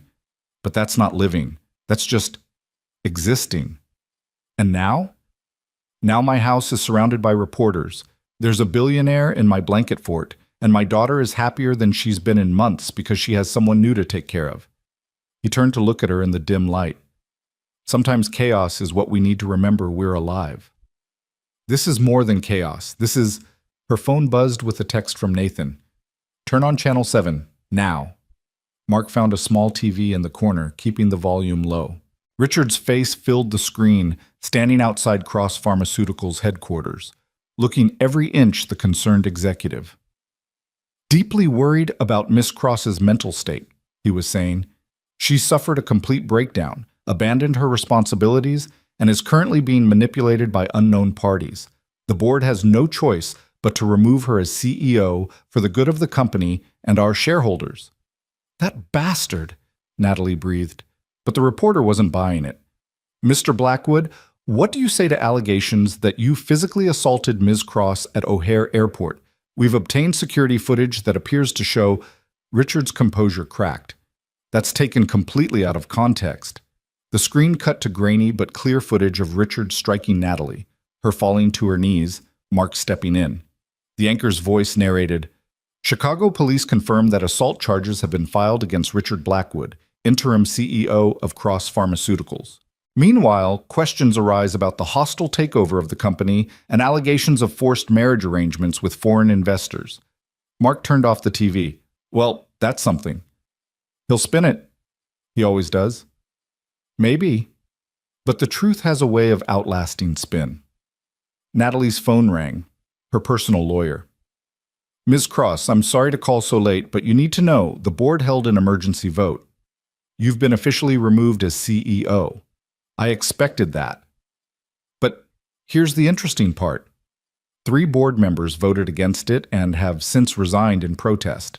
They're willing to testify that Richard has been planning this coup for months, long before your father's death. Natalie sat up straighter. What? There's more. We've been contacted by someone from the Sakamoto Corporation. They're claiming Richard misrepresented the marriage arrangement, that they were told you were fully consenting. They're pulling out of all negotiations and considering legal action against him for fraud. After she hung up, Natalie relayed the information to Mark. Sounds like Richard's empire is the one crumbling, he observed. It doesn't matter. The damage is done. The company will probably collapse, jobs will be lost. Hey, Mark touched her shoulder gently. You can't save everyone. You said that yourself. I know, but no buts. You made a choice to save yourself. That's not selfish. That's necessary. Lily stirred between them, mumbling something about butterflies. They both fell silent, watching her sleep. She's incredible, Natalie whispered. She's been through more than any kid should have to. But she chose joy anyway. Every day she chooses it. How? I don't know. Grace, maybe. Or just the wisdom of being 6 and knowing that tomorrow always comes with new possibilities. The basement was warm and close, filled with the sound of Lily's breathing and the distant murmur of reporters outside. Natalie found herself studying Mark's profile in the dim light, the strong jaw, the lines around his eyes that spoke of both laughter and pain, the careful way he adjusted the blanket around his daughter. What? He asked, catching her staring. You're not what I expected. What did you expect? I don't know. My father always said there were wolves and sheep in the world, predators and prey. You're neither. What am I then? A shepherd, maybe. Someone who protects without consuming. That's poetic for a CEO. Former CEO, current Blanket Fort resident. He smiled, and something in her chest fluttered, a feeling she'd thought her father had trained out of her long ago. Mark, she started, then stopped. What could she say? That in 3 days he'd shown her more kindness than she'd experienced in years? That his daughter had taught her more about resilience than any business school? That this basement fort felt more real than any boardroom? I know, he said quietly. It's too fast, too strange, too everything. But Natalie, life doesn't wait for perfect timing. Sarah taught me that. We had 2 years when we should have had 50. But those 2 years were worth everything because we didn't waste them waiting for someday. What are you saying? I'm saying that when you're ready, if you're ever ready, we'll be here. Not because you're rich or powerful or any of that, but because Lily already considers you family and she's never wrong about people. And you? He was quiet for a moment. I haven't felt anything but grief and responsibility for 3 years. Then you showed up, broken and brave, and suddenly I remembered that hearts can do more than just survive. Before Natalie could respond, Lily sat up suddenly, fully awake. The reporters are still there, she announced, as if she'd been monitoring them in her sleep. Yeah, kiddo, they'll probably be there tomorrow too. That's dumb. Don't they have homes? They're doing their jobs. Lily considered this. Their jobs are dumb. She looked at Natalie. Are they here because of you? Yes, I'm sorry. Don't be sorry. You're famous. That's cool. Like, are you more famous than the president? No, definitely not. More famous than Taylor Swift? Not even close. Oh, well, still cool, I guess. Lily snuggled back down between them. Can we live in the fort forever? Forts aren't forever, baby, Mark said gently. But the feeling is, Lily said with certainty, the fort feeling. Safe and together and warm. That's forever, right? Natalie felt tears prick her eyes. Yes, she whispered. That's forever. The next morning came too soon, with sunlight streaming through the basement windows and the sound of even more commotion outside. Mark went up first to assess the situation, returning with a grim expression. It's a circus out there, reporters, photographers, and… Natalie, your stepbrother is on the front porch. Nathan stood outside, looking haggard, his usual polish replaced by stubble and wrinkled clothes. Jesus, Nat, he said when she opened the door. I've been calling for hours. My phone was off. Can I come in? The vultures are circling. Once inside, Nathan collapsed on the couch. It's chaos. Richard's been arrested for assault. The board is in full panic. 3 major investors have pulled out. The stock price has dropped 40%. Nathan? But here's the thing. Some of the employees are organizing. They're protesting Richard's takeover, demanding new leadership. They want you back. I'm not going back. I know. But Nat, you could recommend someone. Help transition. Save some of what Dad built. She thought about it, about the researchers who dedicated their lives to finding cures, the employees who'd worked honestly despite the corruption at the top. There's Dr. Martinez, she said finally. She runs our research division. She's brilliant, ethical, and the employees trust her.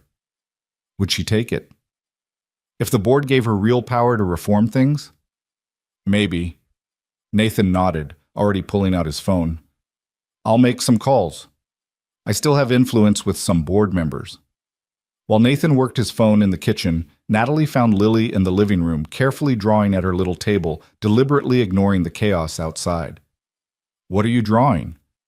Our family, Lily said, showing her the picture. There were 4 figures, Lily, Mark, Natalie, and a figure surrounded by clouds. That's Mommy, watching from heaven. I think she's happy. Why? Because Daddy's smiling again. See? She pointed to the figure of Mark in her drawing, his mouth a pronounced upward curve. He hasn't smiled like that in forever. Mark appeared in the doorway, and Lily immediately showed him the picture. Something passed over his face, pain, joy, acceptance, all at once. It's perfect, kiddo, he said softly. The doorbell rang, and Mark sighed. If that's another reporter, but it wasn't. It was Tom from the workshop, along with Jerome and Miguel. Behind them stood Mrs. Chen and what looked like half the neighborhood. Heard you were having a reporter problem, Tom said with a grin. Thought you might need some backup. What are you, Community meeting, Mrs. Chen announced, on your front lawn about neighborhood beautification project. Very important, very loud. Reporters hate competition. Within minutes, the neighbors had set up tables and chairs on Mark's lawn, effectively creating a barrier between the house and the media. Someone brought a speaker and played music. Kids ran around playing tag. Mrs. Chen directed everything like a general, occasionally glaring at reporters who got too close. Your neighbors are amazing, Natalie said to Mark, watching from the window. They're protective. This is a real neighborhood, where people know each other. We've all been through stuff. We help. Nathan joined them at the window. This is surreal. A bunch of regular people just pushed back the media. Regular people can do extraordinary things when they work together, Mark said. Your corporate world could learn from that. Nathan looked at him with new interest. You're not what I expected. Seems to be the consensus. You were military? Yeah. Special forces, from what Nat told me. Mark just nodded. And now you build houses. I rebuild lives, Mark corrected. The houses are just the structure. Nathan studied him for a long moment. You love my sister. It wasn't a question, but Mark answered anyway. I've known her for 3 days. That's not an answer. Yeah, Mark said quietly, glancing at Natalie. I think I do. Or will. Or already started to. It's complicated. Love always is. Nathan turned to Natalie. Dr. Martinez is interested, but wants to talk to you first. She's flying in tomorrow. I'll meet with her. And Nat? Richard's lawyer called me. He wants to make a deal. Drop the charges and he'll sign over Mom's foundation to you, free and clear. No deals, Natalie said firmly. He assaulted me. He terrorized Mark and Lily. He faces consequences. That's my sister, Nathan said with something like pride. The day wore on with the strange carnival atmosphere continuing outside. Around dinner time, Tom fired up Mark's grill and started making burgers for everyone. The reporters, realizing they weren't getting through the human wall, began to pack up one by one. As evening fell, Natalie found herself in the backyard with Mark, watching Lily play with the other neighborhood kids. It was startlingly normal, startlingly perfect. "I haven't felt this peaceful since I was a child," she admitted. "Peace isn't a place," Mark said. "It's a choice. You choose it every day, sometimes every minute." "Is that what you did after Sarah?" "Eventually. First, I chose survival, then function, then, slowly, peace. And now." "Now?" He looked at her, his green eyes warm in the fading light. "Now I'm choosing more." "Mark, I know it's fast. I know it's crazy. But Natalie, I've learned that life is short and unpredictable, and the only real mistake is not trying." "I don't know how to do this," she admitted. "I know how to negotiate billion-dollar deals, how to destroy competitors, how to build empires. But this, family, love, I'm completely lost." "Good. Being lost means you get to find yourself." Lily ran over, grass stains on her dinosaur t-shirt, face flushed with joy.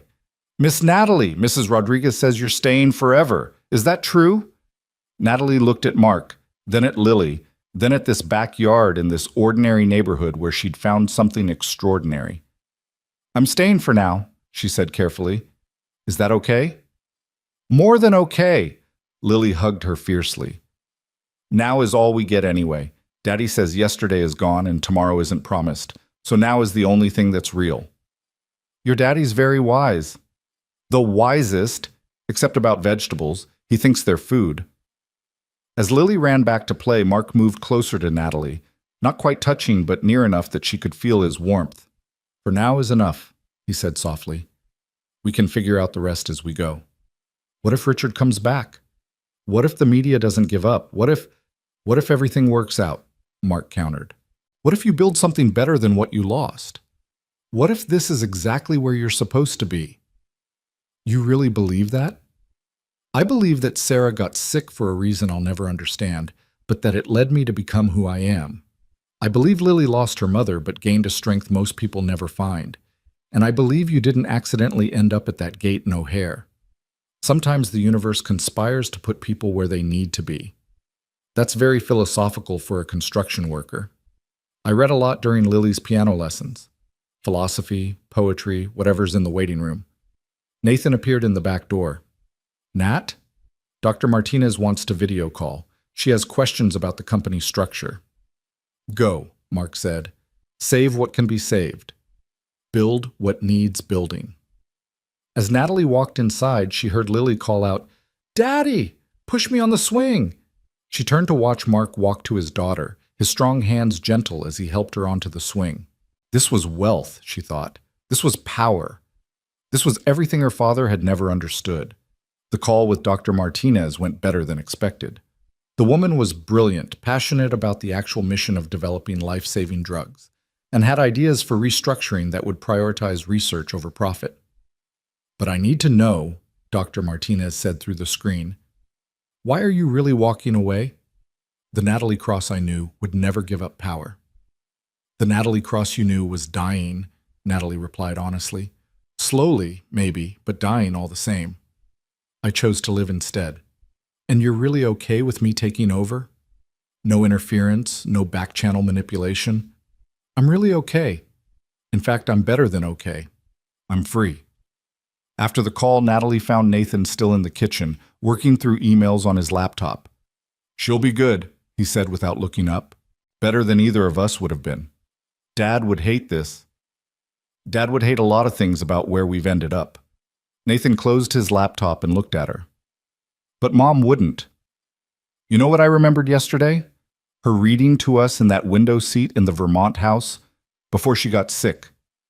She'd do voices for all the characters. I remember. That house has been sitting empty for 20 years, Nat. Maybe it's time someone lived in it again. Maybe." Nathan stood to leave, then paused. "The construction guy, Mark. He's good for you. We barely know each other. So? You knew Richard for years, and look how that turned out. Sometimes strangers see us more clearly than anyone. After Nathan left, the house grew quiet. The neighbors had dispersed, the reporters were gone, and something like normal had returned. Natalie helped Mark clean up from the impromptu block party while Lily got ready for bed. "Your neighbors are incredible," she said, drying dishes while he washed. "They're just people who remember what matters." Which is showing up, being present, choosing community over isolation. He handed her another plate. "You did that today. Helped save your company without needing to run it. That takes strength." Or weakness. "Maybe I'm just running away." Mark stopped washing and turned to her, suds still on his hands. "Running away would have been disappearing without a trace. What you're doing is walking towards something new. There's a huge difference." Before she could respond, Lily appeared in her pajamas. "Story time!"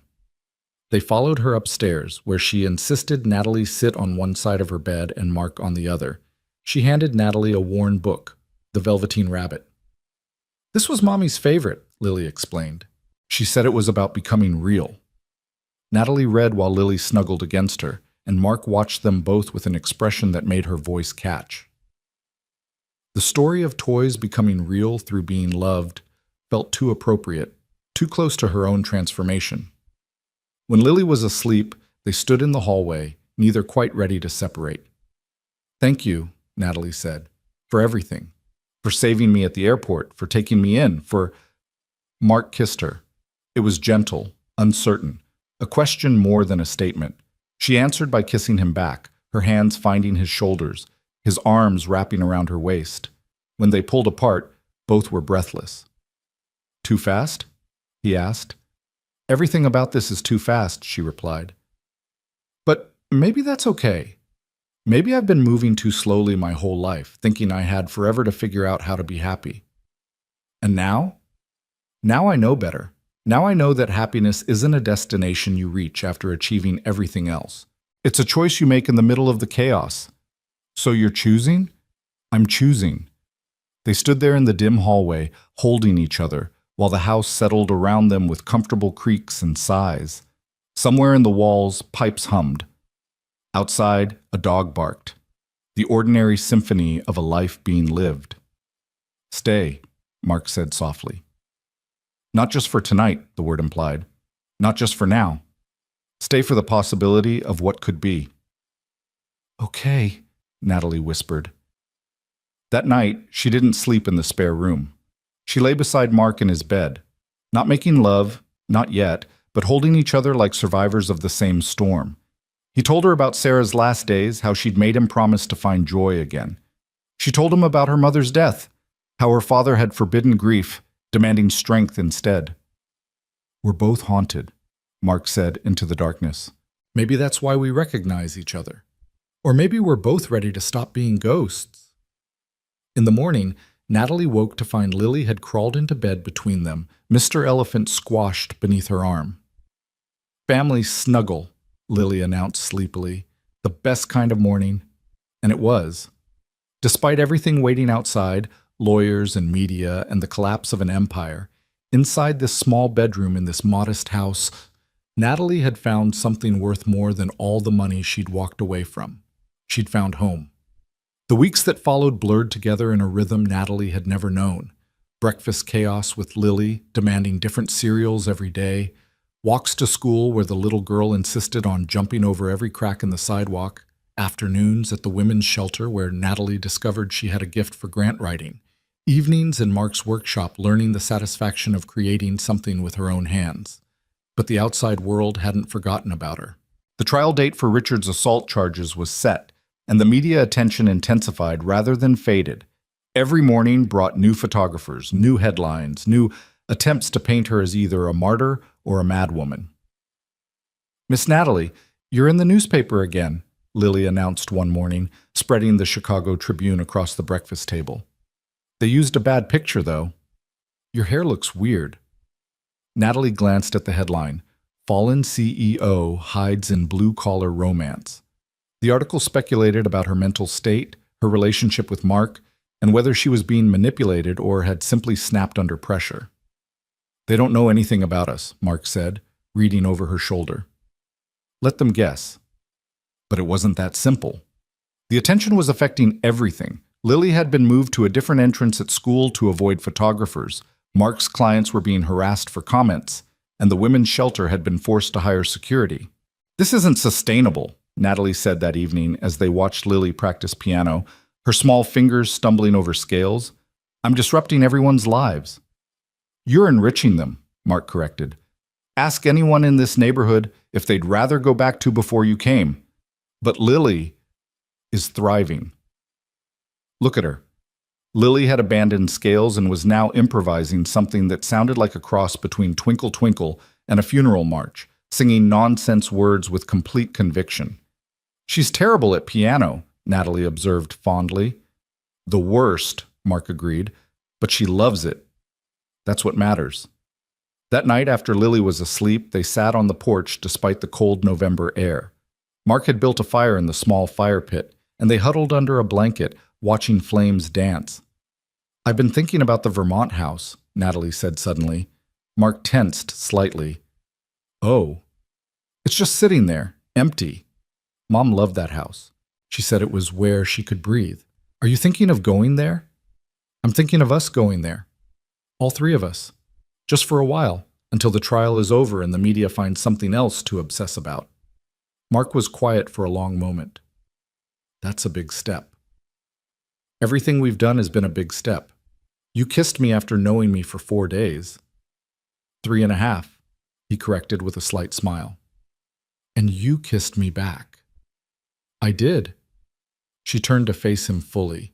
Mark, I know this is fast and crazy and completely illogical, but nothing about my old life was logical either. And look where that got me. Maybe it's time to try illogical. What about Lily's school? There are schools in Vermont. Good ones. And she could have space to run, trees to climb, a real childhood. My business, you could start over there. Vermont needs builders too. Or you could do something completely different. When's the last time you chose something just because you wanted it, not because you had to? Mark stared into the fire, and she could see him wrestling with possibilities, responsibilities, the weight of 3 years of carefully controlled stability. Sarah would have loved this, he said finally, the spontaneity of it. She always said I was too careful, too planned. What do you say? I say Lily's going to lose her mind with excitement. She's been asking if we can get a dog. This would pretty much guarantee we'd have to. Is that a yes? Instead of answering, Mark went inside and came back with his laptop. Show me this house. She pulled up photos from the real estate listing that had been maintained for 2 decades. The Victorian farmhouse sat on 40 acres, with views of mountains and a pond that froze in winter for skating. Jesus, Mark breathed. It's perfect. It needs work. It's been maintained but not updated. The kitchen is from the 80s, the heating system is ancient, and I'm pretty sure there are families of raccoons in the attic. So it's a project, a massive project. I like projects. He closed the laptop and looked at her. But Natalie, if we do this, when we do this, it can't be about running away. It has to be about running toward. Toward what? A life. A real one. Not a temporary escape or a hideout, but a choice to build something together. Is that what you want? To build something with me? I've wanted it since you stood up to Richard in my living room, he admitted. Maybe even since the airport. You were so broken and so strong at the same time. I thought, this is someone who understands that life can shatter you, and you can still choose to keep going. I'm in love with you, Natalie said suddenly, the words surprising her as much as him. I know it's too soon and too much, but I am. You and Lily both. Is that crazy? Completely, Mark said, pulling her closer. But Sarah fell in love with me in a week. Sometimes you just know. And you? Do you know? He kissed her instead of answering, deep and certain, a promise without words. When they broke apart, both were breathing hard. We should tell Lily in the morning, he said. Tell her what exactly? That we're going on an adventure. She'll fill in the rest with her imagination. But they didn't have to wait until morning. Lily appeared in the doorway, rubbing sleepy eyes, Mr. Elephant dragging behind her. I had a dream about Mommy, she announced, climbing into Mark's lap. She said we're going somewhere with trees. Mark and Natalie exchanged glances over her head. What else did she say? Mark asked carefully. That Miss Natalie is our person now, and that it's okay to be happy. Lily yawned enormously. Also that I should get a dog. A big one. Your subconscious is very specific, Natalie observed. It's not my sub-whatever, Lily said with dignity. It's Mommy. She visits sometimes in dreams. Not scary, just to check in. Mark's eyes glistened in the firelight. And she said it's okay to be happy? She said it's more than okay. She said it's the whole point. Lily snuggled deeper into his chest. Are we going somewhere with trees? Maybe, Mark said. Would you like that? Yes. Can we go tomorrow? Not tomorrow, but soon. We have to pack and plan and get a dog. We'll see about the dog. That means yes, Lily told Natalie confidentially. When Daddy says we'll see, it always means yes eventually. The next morning brought a call from Nathan with unexpected news. Richard had a heart attack, he said without preamble. He's in intensive care. His lawyer wants to talk about a plea deal. Natalie felt nothing at first, then a strange mix of pity and relief. Is he going to survive? Probably. But he's done. The board has completely removed him, and there's talk of criminal charges beyond the assault. Apparently he'd been embezzling for years, hiding it in the merger documents. God. Yeah, karma's a bitch with good timing. Nathan paused. The media's going to go even crazier with this. You might want to... We're leaving, Natalie said. Going to Mom's house in Vermont for a while. We? Mark, Lily, and me. That's fast.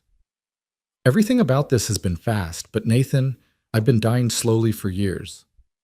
Now I'm finally living quickly. What about the trial? I'll come back for it if it happens. But with Richard in the hospital and bigger charges pending, the assault might be the least of his problems. And Mark's okay with uprooting his whole life?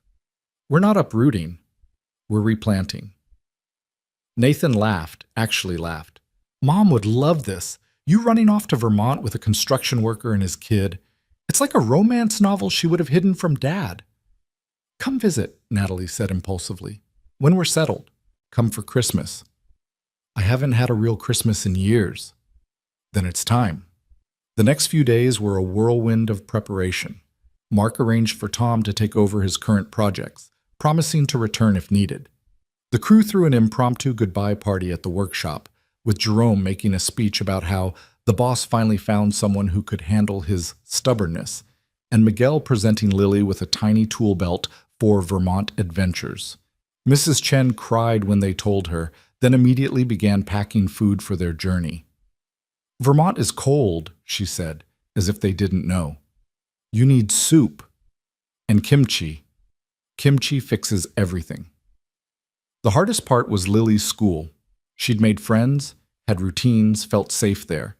But when they explained about the house with land and trees and room for a dog, her eyes went wide with possibility. Can I have a treehouse? She asked. We can build one together, Mark promised. And a swing? Multiple swings. And chickens? Let's start with the dog and see how it goes. On their last night in Chicago, they had dinner with the neighbors. Mrs. Chen had organized it, of course, commandeering Mark's backyard for what she called proper goodbye. The November cold was held at bay by portable heaters and warm food. Everyone brought something, casseroles, pies, homemade bread, stories of how Mark had helped them over the years. He fixed my roof when my husband died, Mrs. Rodriguez said. Wouldn't take payment. Said neighbors help neighbors. Built a ramp for my wheelchair, Mr. Kim added. Made it look like art, not just necessity. Natalie listened to story after story of quiet kindness, of a man who'd channeled his grief into service and felt her love for Mark deepen into something beyond romance. This was a good man, genuinely good, the kind her father had said didn't exist in the real world. You take care of him, Mrs. Chen whispered to her as the evening wound down. He's been alone too long, not just without wife, alone inside. You brought him back. He saved me first, No, the old woman said firmly. You saved each other. That's how the best love works. That night, in the empty house with boxes stacked everywhere, they made love for the first time. It was tender and urgent, careful and passionate. Two people who'd been broken by life choosing to become whole together. After, they lay entwined, listening to Lily snoring softly down the hall. No regrets? Mark asked. None. You? Only that we didn't meet sooner. We met exactly when we were supposed to, Natalie said. Any sooner and I wouldn't have been ready. I would have been too caught up in my father's world to see you. And I would have been too deep in grief to let you in. So we met at the perfect broken moment. The perfect broken moment, Mark agreed. I like that. They left early the next morning, Lily bouncing with excitement in the back seat, the truck loaded with their essentials. The rest would be shipped later. As they drove out of the neighborhood, Natalie saw Mrs. Chen standing on her porch, waving. Tom and his crew were outside the workshop, raising coffee cups in salute. The city that had sheltered her when she fell was saying goodbye. You okay? Mark asked, reaching over to take her hand. More than okay. Even though you're leaving everything behind. I'm not leaving everything. I'm taking what matters. Lily piped up from the back. And we're going toward what's next. That's what Daddy said. We're going toward our new life.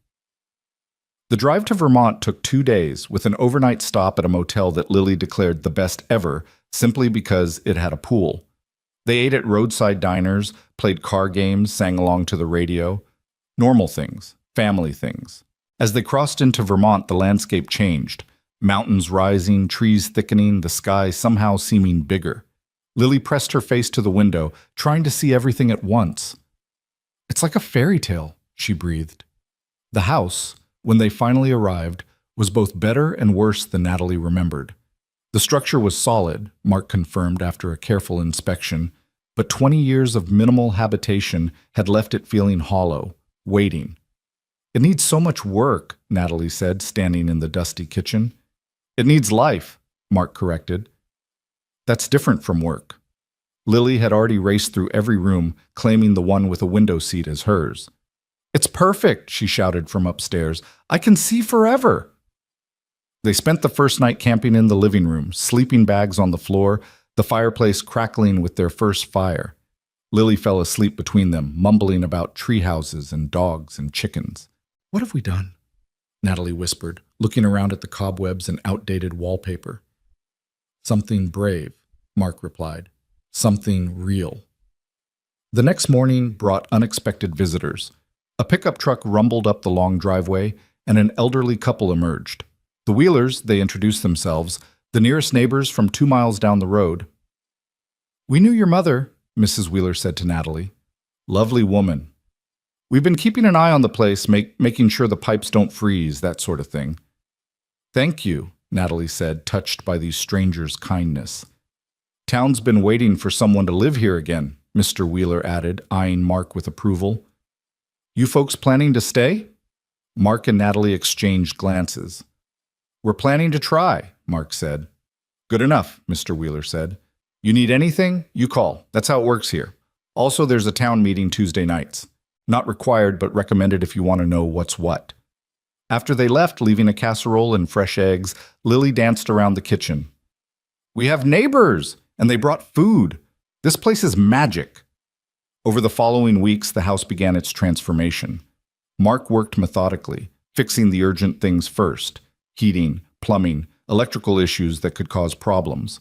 Natalie painted while Lily helped by providing constant commentary and occasional artwork for the walls. The town embraced them cautiously at first, then warmly as they showed they weren't just rich city people playing at country life. Mark joined the volunteer fire department. Natalie began helping with the town's grant applications, her corporate experience suddenly useful in a different way. Lily charmed everyone at the local school, immediately becoming best friends with a girl named Emma, who also believed in fairy houses and talking animals. We did it, Natalie said one evening, standing in their newly functional kitchen while Mark cooked and Lily did homework at the table. We actually did it. Did what? Mark asked, stirring something that smelled like heaven. Created a life. a real one. We're still creating it, he pointed out, every day. A knock at the door interrupted them. Natalie opened it to find Nathan standing there, looking uncertain and holding an expensive bottle of wine. "You actually came," she said, hugging him. "You actually invited me." He looked around, taking in the comfortable chaos, the warmth, the life. "This is different from what I expected." "Uncle Nathan!" Lily shrieked, though she'd only met him twice. "Come see my room." "I have a reading nook now. Daddy built it." As Nathan was dragged upstairs, Mark moved beside Natalie. "Uncle Nathan?" she decided. "Apparently we're all family now." "All of us?" "Every messy, complicated, beautiful bit of us." That night, with Nathan sleeping in the guest room and Lily finally convinced to go to bed despite the excitement, Natalie stood at the window watching snow begin to fall. Their first Vermont snow. Mark wrapped his arms around her from behind. "Regrets now?" "None.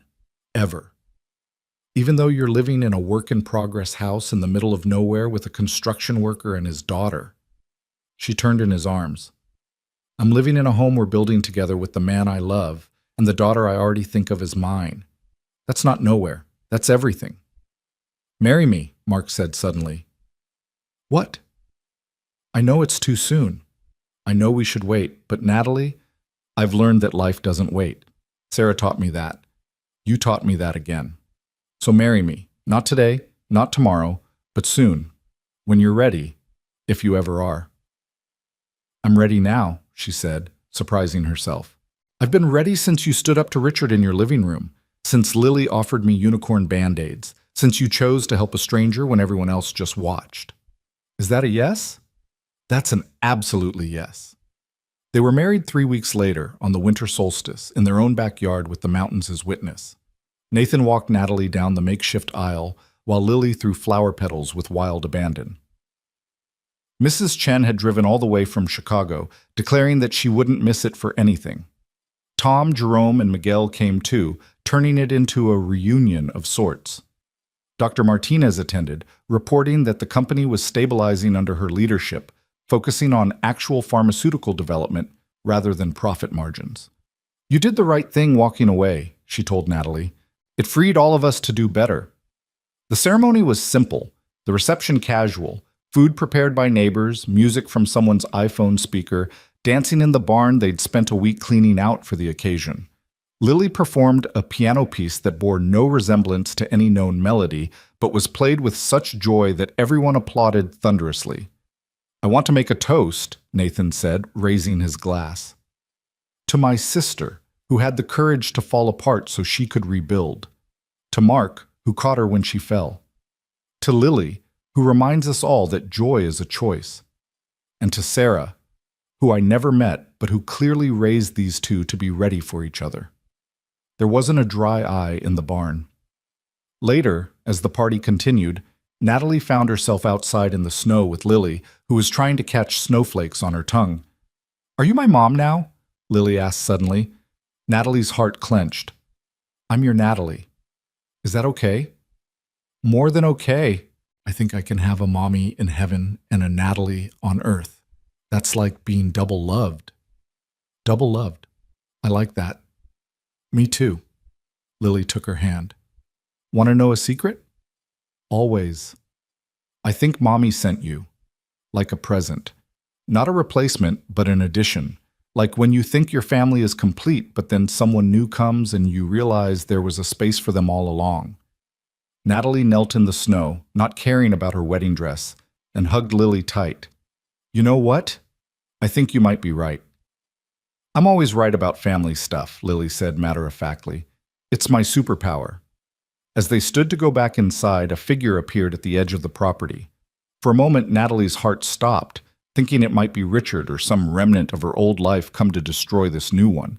But it was just Mr. Wheeler coming to deliver his own wedding gift. A puppy, golden retriever mixed with something indeterminate, all paws and enthusiasm. "Every family needs a dog," he said gruffly. "This one needs a family." Seemed like a match. Lily's scream of joy could probably be heard in Chicago. "What should we name him?" Mark asked, laughing as the puppy immediately tried to eat his shoelaces. Hope, Natalie said without hesitation. We should name him Hope. Hope the dog, Lily giggled. That's silly. The best things usually are, Mark said, catching Natalie's eye. As the evening wound down and guests began to leave, Natalie stood in her mother's house, now their house, and marveled at the journey. 6 weeks ago, she'd been a CEO with billions at her command and emptiness in her heart. Now she was a wife, a mother figure, a community member, a woman with paint under her fingernails and love in every corner of her life. Thank you, she whispered to whatever force had orchestrated this. Fate, chance, Sarah's spirit, her mother's, or just the beautiful chaos of life itself. For what? Mark asked, coming up beside her. For catching me when I fell. Thank you for being brave enough to fall. Thank you both for talking too much when people are trying to sleep, Lily called from upstairs, and they laughed. Outside, snow continued to fall, covering the world in fresh white, making everything new. Inside, their chosen family settled into their first night as official, legal, real. The puppy snored on Lily's bed despite rules about dogs and furniture. Nathan stayed up late fixing the ancient coffee maker with surprising skill. Mark and Natalie held each other in their room with its drafty windows and creaking floors, perfect in its imperfection. So this is happiness? Natalie murmured against Mark's chest. This is happiness, he confirmed. Messy and complicated and absolutely real. I love our life. I love our life too. Somewhere in the walls, probably the attic, something scurried, those raccoons they'd have to deal with eventually. The furnace made a concerning noise they'd need to investigate.